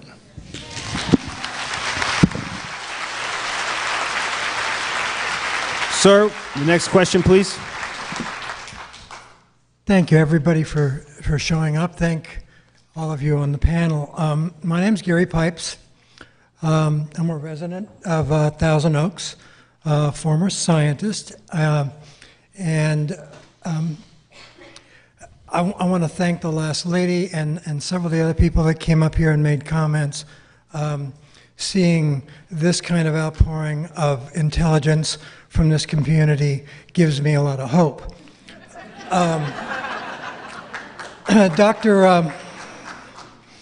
Dr. Barnstead had made a few statements, and I also wanted to say that I'm also representing 2 generations of Conejo Valley students tonight. He talked about dropout rates, and he talked about the success of our schools here, and I commend Dr. Barnstard and the Conejo Valley schools for that. And like some of the other speakers, it it begs the question, why is it that we want to change when we've seen this kind of success? I don't think it takes a lot of intelligence to figure out why it is that we want to change. Common Core was started by a group of people in Washington, D.C., and some of them had special interests in mind with the agendas that they proposed. So I want to ask the panel here, can you promise all the parents and all the children that the high achievement in math and reading seen in our area schools will not go down, given the fact that right now the United States ranks number 18 in the world, which is, I think, a direct relationship between the Department of Education that was established in 1979 and now. Okay, so that's thank my you. question. Does someone want to respond, or do we want to move on to the next question? Dr. Sand, would you like a chance? I was just going to say, on our watch, we're not going to drop standards, and we're not going to let achievement go down. I just want to add to that too, that no matter what you do, whether it's a new curriculum, a new course materials, for example, there's a learning curve, and the way we haven't been told exactly how schools are going to be reported in terms of student achievement. So that remains to be seen. We don't see, as Dr. Barset said, we don't anticipate a drop in student performance, but it all depends on what measures you're going by in terms of student classroom participation, classroom achievement, grades, entrance to universities, and so on. We don't expect any changes. Dr. Stotsky, please. With the exception of adding access for our at-risk populations, including English language learners and those special education students that were spoken about a moment ago. Thank you, Dr. Sand. Dr. Stotsky? That raises an extremely important issue, and that is that there aren't going to be many independent points of reference to find out how low we are sinking. That is because the ACT and the SATs are being aligned to Common Core. The GEDs have already been aligned to Common Core. Military base schools have already been aligned to Common Core. Every single independent point that could be used to judge what's happening under Common Core has been aligned or will be closed off. Even the international testing, which has been the only thing I've seen as maybe the ray of outside independent, beyond the control of the 1984s in the U.S. Department of Education, they want to change to PISA, P-I-S-E-A, a program for international student assessment, which is very different from TIMSS, the Trends in International Mathematics Science Survey, which assesses curriculum and is the only international test we should be involved in. But that is what the USDE would like to get us out of, and using PISA. And the man from PISA, whose name was Andreas Schleicher, was on the validation committee, which is why I suspected that there was an effort being made to have us measured against the only test that doesn't measure curriculum.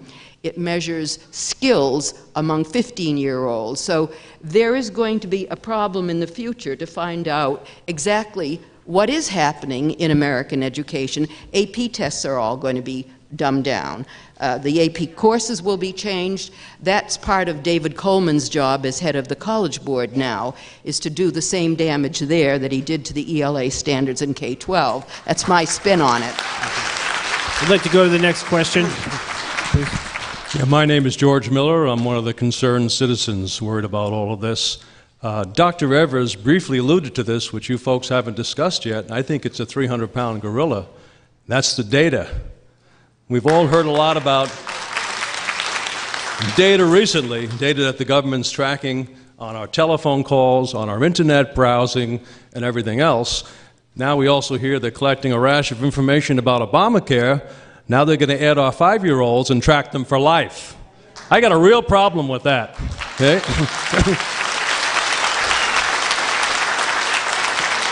I would like to know what safeguards will be in place and why the hell you need 400 data items plus biometric information. Please tell me that's a conspiracy theory. I'm a tinfoil-hatted nut, okay? Would anyone like to talk about data collection? Dr. Barstead? No, I'm not going to argue with any self-identification, please. I wouldn't do that. I think, you know, I'm reading things about things that we're supposedly going to have to keep on kids, and they concern me too, so I want to have much more information on that. Let me talk about what we do right now, okay? What we do right now is that the state does now have what's called a unique identifier for every child in California. It's a number. The reason that they came up with the unique identifiers, they had no way of understanding dropout rates. So if a kid leaves one school district and goes to another and re-registers, how does the state, whether you think the state should worry about this or not, how does the state track that child, that they're still in California and that they've continued on with their education and that they've graduated from high school? So that was the idea behind the unique student identifier. So it's a name, first and last, unique identifier, where that kid currently goes to school. The next thing that they collect about those kids then are their test scores. Oh, I'm sorry, I thought there was something. The test scores, which are how did they do in reading, language arts, mathematics, and so on. It's expressed as a scale score on the California Standards Test. And that data does go to the state. I don't think that data goes to the federal government on an individual student basis, but it does go to the state. No, I don't believe it does. I think overall standards. The other thing that they're collecting is when we register kids, but I want you to know what I do understand and know about what we're doing now. When a child registers in school, parents are asked to state what their educational level is. And the reason that educational level is germane is that going back 50 years in educational research, we know that the two greatest predictors of educational success are parent education and parent wealth. And so when our state is evaluating is this school really a good school? If the school is full of kids whose parents have graduate degrees, they would expect that school's kids to score much higher than a school where parents primarily have high school or even below high school education. And so that is asked of each and every one of you when you register your child in our school, and you have the option of not filling that out. And then finally, we know the percentage of kids in a school district that apply for free and reduced lunch, and that's used as an indicator of poverty.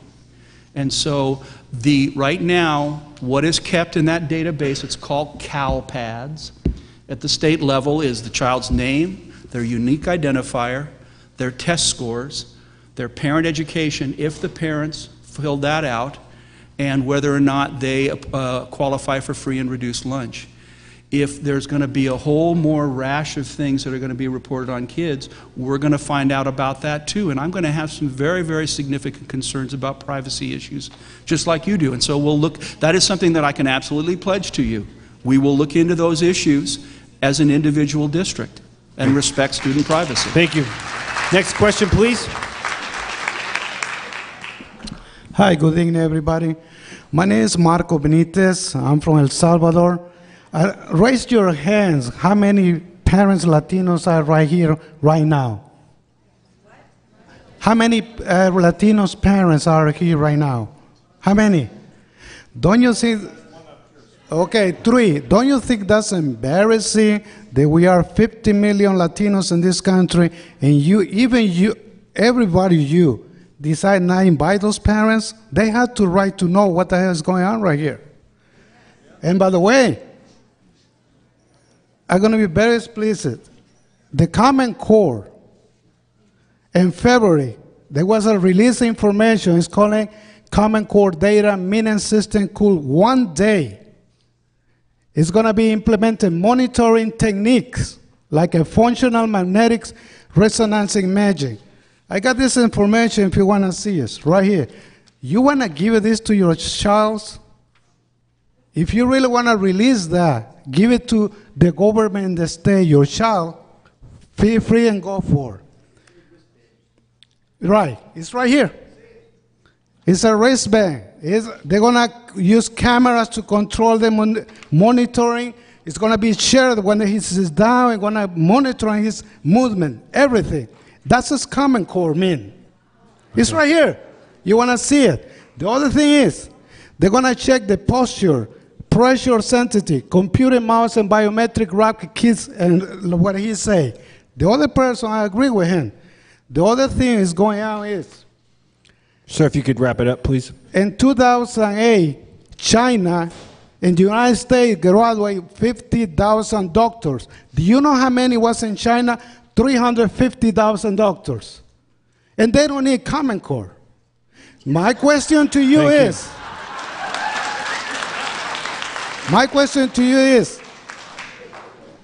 my concern as a citizen of the United States, I love this country, believe me, and I fight for this, and I die for this country. But I'm not going to let my child be controlled by the government, the state. This is what's going to happen. If you decide to take your child from the school, they're going to decide, no, you can't take your child, it belongs to us. Okay. You want to give it them? Go for it. Last word. My question to you is, if you implement Common Core in education program that remove control from the parents and communities and turn over to the state and federal government, you're going to decide that? I don't see it so bad if you let that happen. Thank you. Thank you.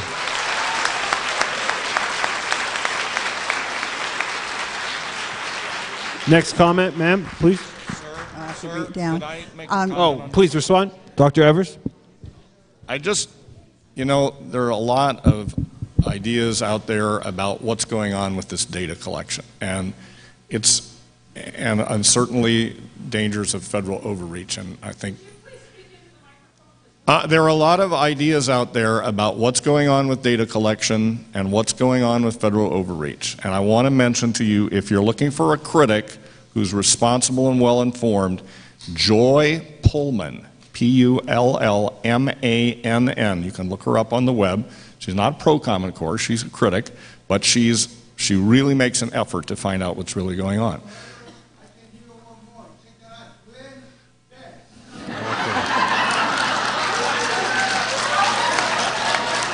So, in terms of being concerned about this, I was the former U.S. Assistant Secretary of Education for Policy, and one of the offices under me was the Federal Student Privacy Office.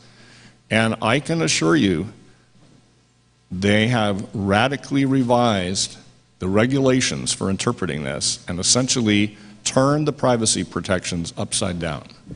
Thank you. Next question, please. Statement. Carolyn Gonzalez. I have 7 grandchildren who are going to be very affected by Common Core. And some of this has been touched upon, so I'm just going to modify these. Given that Common Core circumvented Congress, circumvented the state legislature, went to the Department of Education with the blessings of the Federal Department of Education, and virtually blackmailed them. Because if they wanted a waiver from No Child Left Behind, guess what? You got to sign on to Common Core. If you want money for Race to the Top, guess what? You got to sign on to Common Core. In my books, folks, that's blackmail.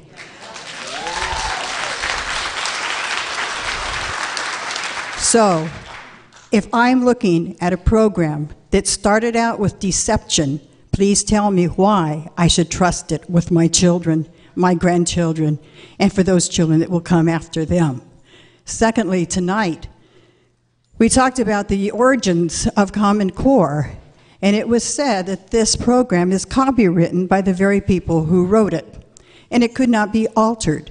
Then we had another comment that said, oh, it's locally controlled. Well, if you tell me I can't change anything, I don't have control. So, the last thing that I would like to say is this. When we look at Common Core, we cannot look at Common Core other than with the eye of doubt, the eye of suspect. When you implement a program and have states sign on to it, you haven't written a test, you haven't done a lot, but you want the commitment. And anytime somebody comes to you when you want to buy something or do something, and they say, you got to do it right now, last time you'll never get another chance, you know what you do? You don't trust them. Well, folks, I don't trust Common Core. Thank you.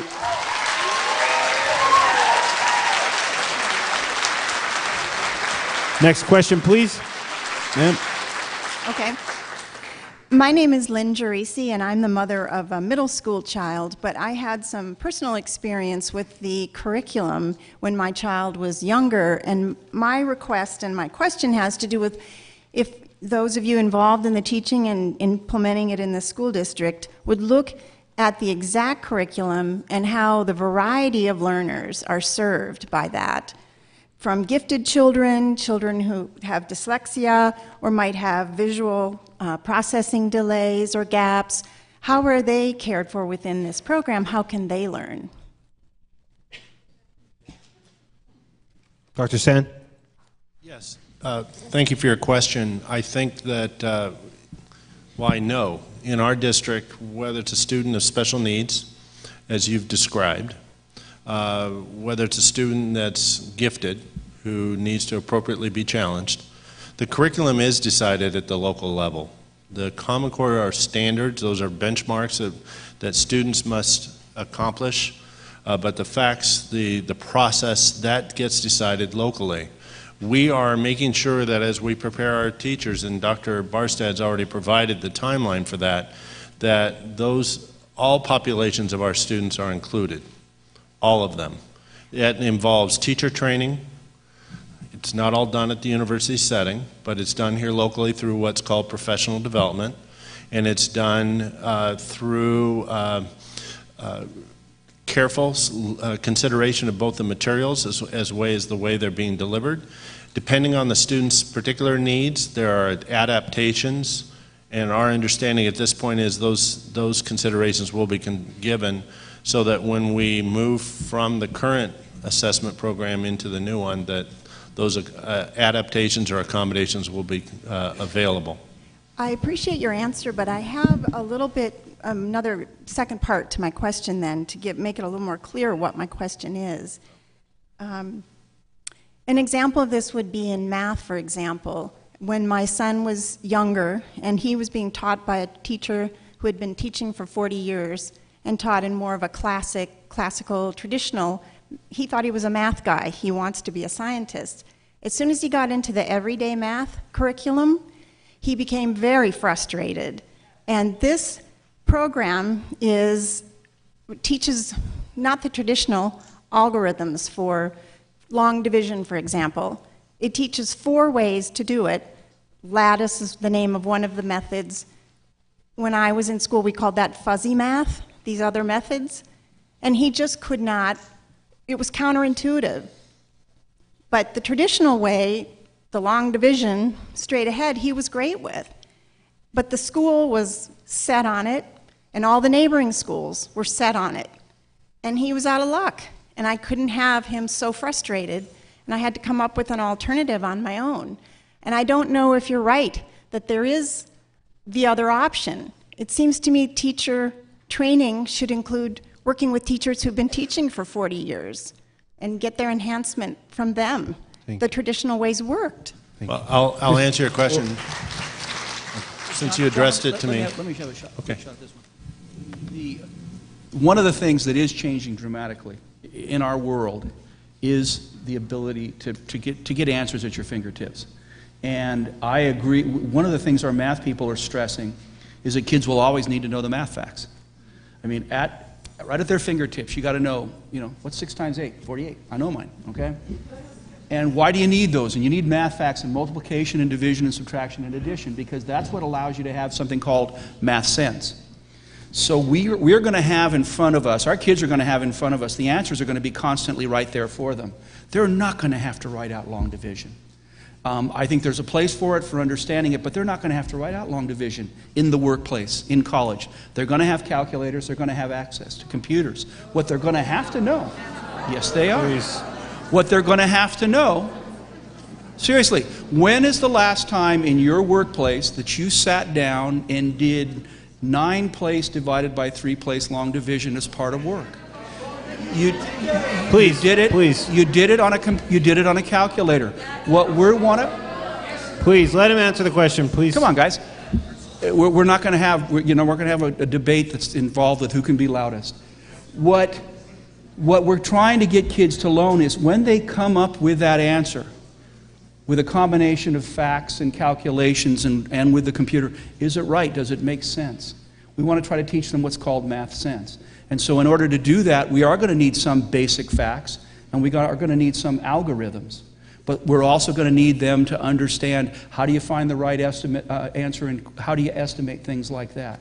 There's a couple of kinds of kids that I do have concerns about with Common Core, where because while I know a lot of folks here tonight believe that we're dumbing it down and that it's not as rigorous, if you look at some of the lessons that I've looked at, and if you look at some of the assessments that I've looked at, it's far more language dependent than learning used to be. It really requires a lot of English language development, both orally and reading. And while in our school district about 15% of our kids are English learners, in California it's more like 40%. And I worry about a very, very heavily language-dependent curriculum and the ability of English language learners to make the progress they need to be fully fluent and involved in the curriculum. Second kind of kid we're going to really need to watch out for is, when you talk about project learning, is introverts. There are extroverts and introverts in the world. And extroverts are those kids we see in classrooms that tend to want to jump right in. There's quite a few of them up here at this table.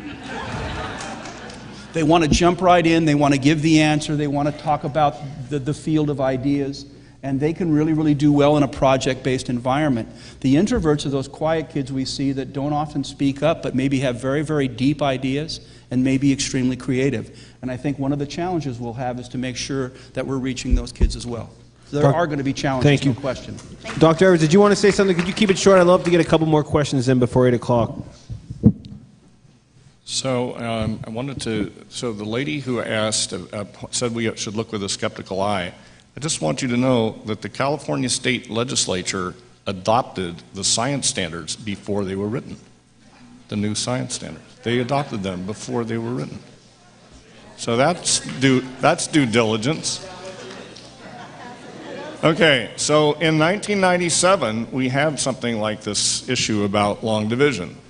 And the pro-progressive education people wanted to eliminate long division from the California standards. And that's partly why the State Board of Education rejected it and turned to research professors at universities who said, no, look, long division is important for estimation, it's important for all sorts of aspects of mathematics, and we need it in there. And this sort of inventive learning, discovery learning, inquiry-based learning, it's very hard to teach well. It is a tremendous challenge for teachers. And I mean, I look forward to this challenge because they're going to get it. I mean, you look in this Pearson book that's got Common Core stamped on the front, and you get to multi-digit subtraction, and hey, they're not starting in the ones column. They're starting in the hundreds column, okay? So there's all these parallel and alternative algorithms. They're coming. And the last time we had it, we had a terrible dip in achievement in California. Thank you, Dr. Evers. One question, please. I think we have time for at least 2 more questions. I'm sorry if you've been waiting in line for a while, but we're almost up against 8 o'clock, so please. Hello, I'm Kathy Carlson from Thousand Oaks, and I was the spokesperson 2 weeks ago at the school board meeting for the group that came, and they asked me to explain some of the concerns that people had about this group. About the Common Core, this program, I should say. So, I want to thank the people who came from a long distance to be here tonight, and thank you to Dr. Stutsky and to Dr.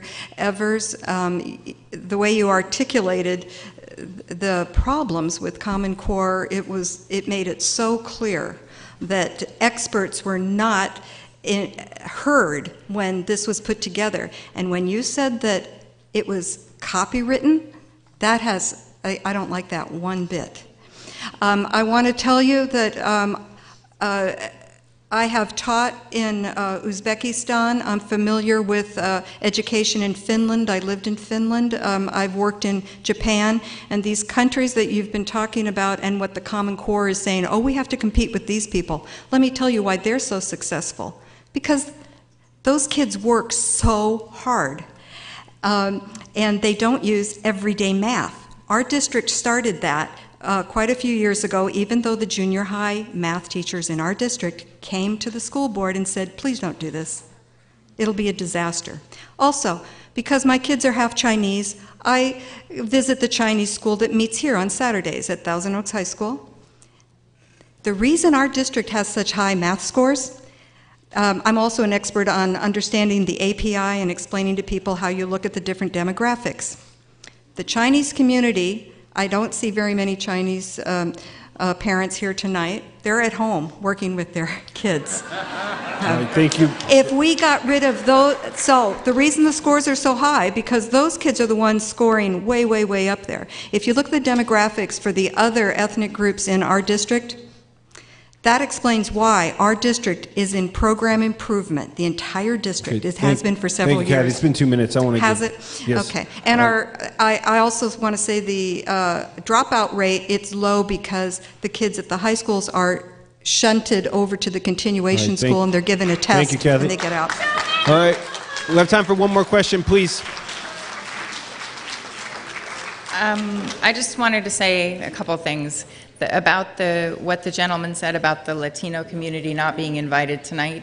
It is my understanding that at the last school board meeting, it was announced that the PTA would be inviting all the parents, and I never received an invitation from the PTA.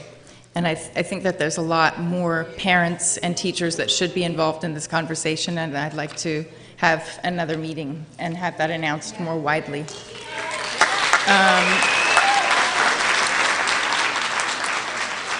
The other thing is, Dr. Barstad talked about the curriculum, and I have concerns about it being trademarked and how much can it be modified by our district to suit our students and make it as good as what we have now. I think we need changes. I'm just not sure these are the changes we need. And I wonder, as a parent, and probably some other parents want to know too, can we opt out of it individually? At least, can we opt out of privacy issues? Can we opt out of curriculum issues? Thanks. Good questions. Dr. Barstad, can you answer those? Yeah, I saw for the first time tonight the opt-out forms. Thank you for making our life simpler in the school district with those. I don't have a great answer for that. I mean, I see some of my teachers out here in the audience, and so do I ask of my teachers, okay, you've got you should be happy, by the way, to be in the only school district in Ventura County that still has 22-to-1 K-3. So do I ask my teachers, okay, you've got 21 kids that are going to be in the regular curriculum, but I want you to have one kid that's not going to be in Common Core. Or you're going to have 18 kids in Common Core and 4 not in Common Core. I don't know how we manage that, to tell you the truth. I haven't got a clue. That's the first question. The second question, please. Second question would be opting out of the data. I hope we live, please, I know I've been accused of being naive because I don't buy into some of the theories that are being spoken of tonight, but I hope I don't live in a country where we're going to have sensitive personal information about kids collected at school and sent to the federal government that doesn't... Please let him finish. We're almost... I hope I don't live in a country that has that where we can't at least opt out. Please. I have a concern about that just like you do. I want a lot more information about that, and I'd be glad to talk to this community about it in the future once we have that information. Okay. Well, I want to thank you all for taking part in the question and answer session. We are now going to turn over to the final comments, which will be made by Dr. Barstad and Tony Doltz. And I believe the agreement was to have Dr. Barstad, you speak first. Is that correct? You said at least 2 more, okay. So I would like to read really quick. I have something very quick I'd like to say. We're at 8 o'clock, ma'am. I'm really sorry. I wanted everyone to be up here. Excuse me, but you have been talking, they have been talking the whole time, and you lost half your line of questions. So I have something I'd like to say. All right, one more statement, please. Thank you. This is from a YouTube video, actually, that cites a book called Voices, Grade 1 Literature and Writing. I'm concerned about a little bit of the verbiage used in the lesson plan. The video is called Indoctrination in Common Core ELA Tests. In the book, they call for the children to be advocates, 6-year-olds, of social problems that they care deeply about. This is in a first grade book. Tell the students that when they write a call to action, they need to include emotional words to get the reader to feel so strongly that they want to do what's being asked of them. In this exercise, they ask the children to try to appeal to their parents using emotional words that would make their parents angry enough to buy them a swing set for the school. Okay, in the exercise, they ask the children to choose the word that is correct. My mom asks or nags me to clean my room. The proper answer is nags. How to use words to make parents feel how important it is that they help us get equipment for school. They ask the teacher to write this sentence on the board. The children have nothing to do during recess. And the children are asked how they think the parents would feel. Do they think that these words would make the parents feel upset or angry enough to buy the swing set? So my question is, why are they teaching the children this? What does this have to do with the standards? And why are the parents being used as the subjects of their tests? Thank you very much. All right, we're gonna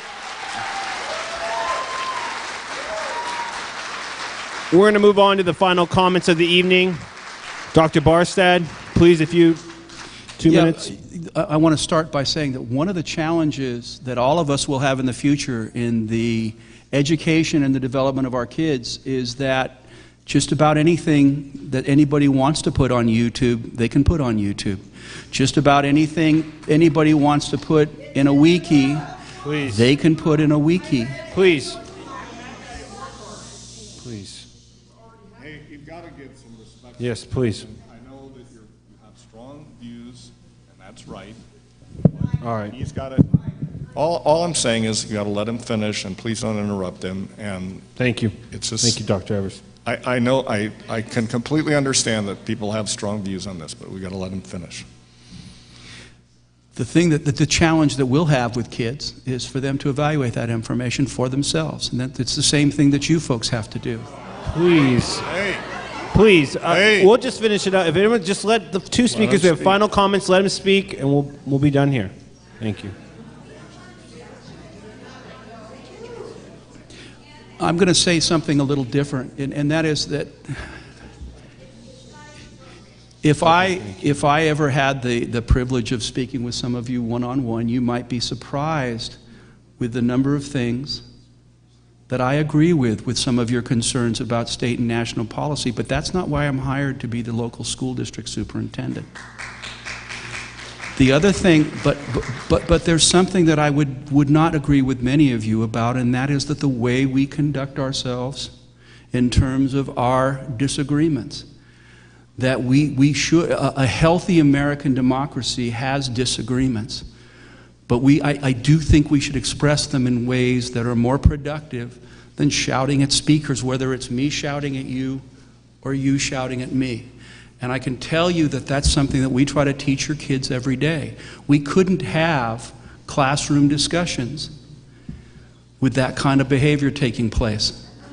I'm not trying to shush you. You're adults and I'm an adult. I'm just telling you that if you and I had the opportunity to speak one-on-one, you might be surprised about the number of things we agree upon. But I would never support a free exchange of ideas in a democracy where people can't do it with some dignity and with some restraint. Having said that, actually I'm a Republican, but I'm not supposed to tell you that. For the last 25 years. Let's get back to local. This school district, this school board, our teachers, I think are doing a bang-up job with your kids. Your kids are wonderful. They're bright, they're inquisitive. I get the pleasure every year of shaking hundreds and hundreds of hands at graduation this time of year. By the way, that graduation rate, we have about 1,800 kids graduating from our comprehensive high schools this week, and we have less than 200 graduating from the continuation high schools. Be that as it may, we don't want to do anything in this community to dumb down our curriculum. We don't want to do anything to hurt the opportunities of our kids. You've given us lots of good things to think about tonight, and I can promise you that we'll continue to investigate them. I'm going to be looking at these things with my teachers. I trust my teachers. My teachers just don't have opinions about kids. They live with kids 7 hours a day, 180 days a year. And so, how many of you guys have had that birthday party for the 11-year-old with 20 friends come over? It's the longest 2 hours of your life. Our teachers are in the classroom with those kids every day, 180 days a year, 7 hours a day, and I really do trust their judgment. I would ask you to trust ours just a bit more at the local level, but it's right that you ask questions, and it's right that we do investigations. And I thank you for being here this evening, and we're going to try to continue to make this the best school district in California. Thank you. Tony, you'll have the final words.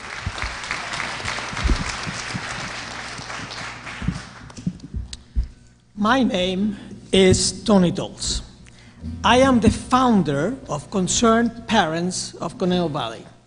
I'm one of you. I don't have all the answers, but I do have 2 children in the public schools. And like you, I have questions. In November, I ran for school board. Thereafter, many of you put me on your speed dial for anything related to education. The number 1 issue that you ask about is Common Core. Well, here we are. You have heard the experts, and now it is up to us parents to decide. I would like to thank our speakers, and also to thank Superintendent Barstad and the school board and the principals and the teachers that have made our Conejo Valley schools the best in the state and the nation.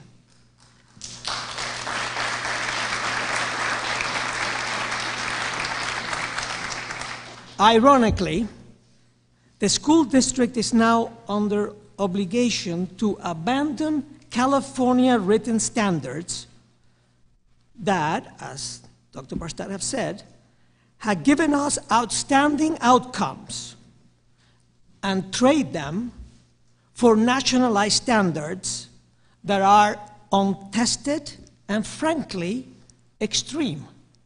Why? Experts have testified that Common Core includes provisions for collecting biometric and personally identifiable data on students K to 12. Our attorneys, the U.S. Justice Foundation, have prepared an opt-out form for your protection. I will give a copy of the opt-out form to Superintendent Barstad. You may check the form at the school district's website, and for sure, you'll be able to download it at our website, www.dolz.com. I also have many of them available here, so you can come after the talk, and I'll give them to you.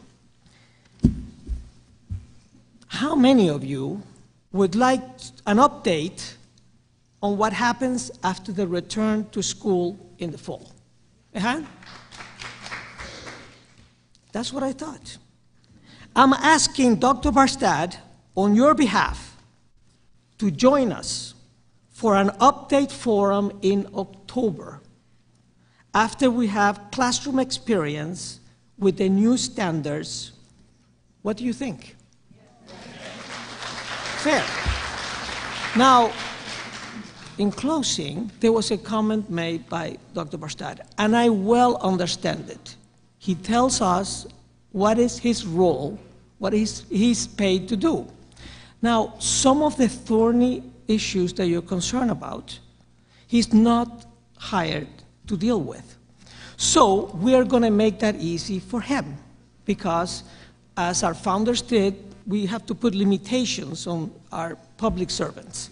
And for that reason, I'm not telling you what to do. You have to decide. I'm one of you. I have to deal with the same question. But an opt-out form creates boundaries.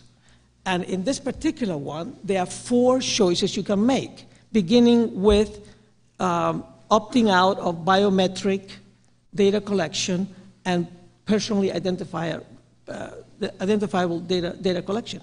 There are 2 other items there dealing with curriculum and testing. Those are a little bit tougher. You have to make up your own minds. I'm just saying this is an option here, and our attorneys at the U.S. Justice Foundation have committed to defend any family in court pro bono if they use the form that they have created. Now, I'm amazed. Tony, are you finishing up here? I am. You are the best parents and the best teachers because you are concerned parents and you are here. And I'm so glad you came. Thank you so much. Thank you all. With that, we're going to close the forum. Thank you all for being here. Get home safely.